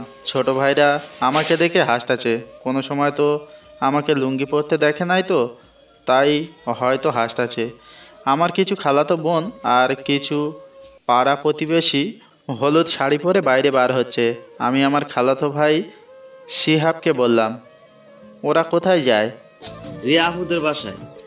আমি অবাক চোখে শিহাবের দিকে তাকিয়ে বললাম, রিয়াদের বাসায় যায় কেন? আরে রোজা ভাবি তো রিয়া আপুদের বাসায়। সকালে রিয়া আপুর মা এসে নিয়ে গেছে রোজা ভাবিকে। আমি শিহাবের কথার আগামাথা কিছুই বুঝি নাই। তা রোজাকে কেন নিয়ে গেছে রিয়ার আম্মু? রিয়ার আব্বু আম্মু রোজা ভাবিকে রিয়ার স্থান দিয়েছে, তাই এখন থেকে রোজাই রিয়া, রিয়া আপুর আব্বু আম্মুর কাছে। বুঝলাম। তা ওরা কি করতে গেছে রিয়াদের বাসায়? কি করতে যাবে? রোজা ভাবিকে গায়ে হলুদ দিতে গেছে। ও আচ্ছা, আমি রুমে যাই, দরকার পড়লে ডাক দিস। আচ্ছা। এরপর আমি রুমে এসে বসে বসে ভাবতেছি, রিয়ার আব্বু আম্মুর আবার কি হলো? রোজাকে মেয়ে হিসাবে মেনে নিল, তাদের আর কোনো মেয়ে নাই তার জন্য, নাকি অন্য কিছু? বসে বসে এইসব ভাবতেছি। কিছুক্ষণ পর শিহাব আসলো রুমে এসে বলল, ভাইয়া চলো। কোথায়? কোথায় আবার, বাইরে আসো, এখন তোমার গায়ে হলুদ দেবে। আমি আর কোনো কথা না বলে শিহাবের সাথে বাইরে আসলাম। দূর সম্পর্কের নানিরা এসে আমাকে নিয়ে একটা পাটাপুতা পাতার উপর দাঁড় করালো। কিছু কিছু মহিলারা আদি যুগের গান গাইতে লাগলো। কেউ কেউ আমার গায়ে হলুদ দিয়ে দিয়ে যাচ্ছে। এইভাবে অনেক নিয়ম কানুনের পর শেষ হলো গায়ে হলুদ। আমাকে ভালো মতো গোসল করিয়ে ঘরে নিয়ে আসলো। সন্ধ্যাবেলা একটা শেরওয়ানি পরে কিছু লোকদের সাথে রিয়াদের বাসায় গেলাম। অনেক সুন্দর করে সাজানো হয়েছে রিয়াদের বাড়ি। পুরা বাড়ি লাল নীল ছোট ছোট লাইটে ভরপুর। রিয়াদের বাড়ির ভেতরে ঢুকলাম, বুকটা ধকধক করতেছে। বাড়িতে ঢোকার সাথে সাথে রিয়ার ছোট ভাই দৌড়ে এসে আমাকে জড়িয়ে ধরলো। আমি ওকে জড়িয়ে ধরলাম। কি হয়েছে? ও কোনো কথা না বলে আমার হাত ধরে বরের বসার জায়গায় বসালো। রিয়ার আব্বু আম্মু আমার আশেপাশে ছিল, কিন্তু এখনও আমার সাথে কেউ কথা বলে নাই। এভাবে ধীরে ধীরে বিয়ের কাজ শেষ হলো। রিয়ার আব্বু আম্মু এখনও আমার পাশে বসা। রিয়ার মা আমার মাকে ফোন দিয়ে বলল তাদের বাড়ি আসতে। রিয়ার আম্মু আমার পাশে বসে আছে, কিছু বলবে হয়তো, কিন্তু বলতে পারছে না। ওনার এরকম অবস্থা দেখে আমি জিজ্ঞাসা করলাম, খালা কেমন আছেন? কোনো কথা বলতেছে না, শাড়ির আঁচলটা মুখে দিয়ে অন্যদিকে ফিরে আছে। আমি এইবার বললাম, মা কেমন আছেন? রিয়ার আম্মু আমার দিকে ছলছল চোখে তাকিয়ে আছে। এরপর আমার সামনে দাঁড়িয়ে তার হাত দিয়ে আমার গাল ধরে বলল, আমাদের ক্ষমা করে দিস বাবা। আপনি এইগুলা কি বলছেন? ওই দিন রিয়াকে তোরে দেখতে দিই নাই। আরে থামো, এসব কি বলতেছ? না মা, নে। ওনার কথা বলা শেষ হবার আগেই আমার মা আসলো। এসে রিয়ার আম্মুকে বলল, কিসের জন্য ডাকলে? চল নতুন বউ, বরকে একসাথে ঘরে তুলে নি। চল, এতে আবার আমারে ডাকা লাগে? কিছুক্ষণ পর রিয়ার আম্মু আমার হাত ধরে রিয়ার রুমে নিয়ে যেতে লাগলো। পিছে তাকিয়ে দেখি রোজাকে মা আমার পেছনে পেছনে নিয়ে আসতেছে। এরপর রিয়ার রুমে আসলাম। রিয়ার রুমে ঢোকার সাথে সাথে এক অদ্ভুত অনুভূতি হলো মনে হলো আমার পুরা শরীরের ভেতরে কীরকম কি জানি ঠান্ডা বাতাস বয়ে গেল। রিয়ার আম্মু আমাকে খাটে বসালো, রোজাকে আমার পাশে বসানো হয়েছে। আজ আবারও রোজা বধূ সাজে সেজেছে। রিয়ার আম্মু আমার হাতটা নিয়ে রোজার হাতের উপরে রাখলো আর রেখে বলল, সোহান আজ থেকে রোজাকে ভালোবাসবা রিয়ার মতো, কারণ এখন থেকে আজীবনের জন্য রোজা আমার মেয়ে। এইবার আমার মা রোজার হাত আর আমার হাত ধরে বলল, সোহান যে চলে গেছে তাকে ভেবে কোনো লাভ নাই। আমরা এখন রিয়ার জন্য দোয়া ছাড়া কিছুই করতে পারবো না। এবার আমি বললাম, দোয়া করব, আল্লাহ যেন পরকালে আমাকে রিয়ার সাথে রাখে। আমার কথা শুনে রিয়ার আম্মু আর আমার মা আমার দিকে অবাক চোখে তাকিয়ে আছে। রোজার দিকে তাকিয়ে দেখলাম মাথা নিচু করে মুখ কালো করে আছে। রোজার মুখ কালো দেখে রিয়ার আম্মু রোজার থুতনি ধরে রোজাকে বলল, ও ওর ভালোবাসার মানুষকে চাইছে। আল্লাহর কাছে তুইও আল্লাহর কাছে তোর স্বামীরে চাইবি। রোজা শুধু মাথা নাড়িয়ে ঠিক আছে বলল। আরও অনেক কথা বলে রিয়ার মা আর আমার মা আমাকে আর রোজাকে রেখে বাইরে থেকে দরজা আটকে চলে গেল। আমি আর রোজা দুজনে চুপচাপ বসে আছি, কেউ কোনো কথা বলতেছি না। আমি আস্তে করে বিছনায় শুয়ে পড়লাম। রোজা এখনও খাটে বসা। অনেকক্ষণ হয়ে গেল, রোজা এখনও চুপচাপ বসে আছে। আমি রোজাকে বললাম, কি হলো, ঘুমাবো না? আমি কথাটা বললাম, রোজা কোনো কথা না বলে চুপচাপ আমার দিকে চেয়ে আছে। আমি আমার দু হাত মেলে বললাম, কি হলো, আসো। আমার দু হাত মেলা দেখে রোজা আমার বুকের ওপর ঝাঁপিয়ে পড়লো। চুপচাপ বুকের ওপরে শুয়ে আছে, কোনো কথা বলতেছে না। রোজা, রোজা, কি হয়েছে, মন খারাপ? না। তাহলে আপনি আমাকে ভালোবাসবেন তো? ভালো না বেশে উপায় আছে? শত হলেও তুমি আমার ভবিষ্যৎ সন্তানের মা। আগে বলেন, ভালোবাসবেন তো? বাসতে পারি, একটা শর্ত আছে। কি কি শর্ত বলেন, আমি সব মানতে রাজি আছি। আমাকে তুমি করে বলতে হবে, তাহলেই হবে। আচ্ছা ঠিক আছে। রোজা, বলো। আজকে আমাদের কি রাত? কি রাত? আজকে আমাদের বাসর রাত। তা কিছু হবে না? মুখটা তুলে আমার দিকে তাকিয়ে যা দুষ্টু বলেই রোজা আমার বুকে ঝাঁপিয়ে পড়ল। আর শুরু হলো সোহান আর রোজার নতুনভাবে পথ চলা। কিন্তু রিয়া থেকে যাবে আজীবন সোহানের হৃৎপিণ্ডে। হাই বন্ধুরা, গল্পটা কেমন লাগলো অবশ্যই কমেন্ট করে জানাবেন। আর যারা এখনও চ্যানেলটিকে সাবস্ক্রাইব করেননি তারা অবশ্যই আমাদের স্টোরি অফিসিয়াল বিশ্ব চ্যানেলটি সাবস্ক্রাইব করে আমাদের চ্যানেলের পাশে থাকবেন। আবারও আসছে নতুন গল্প।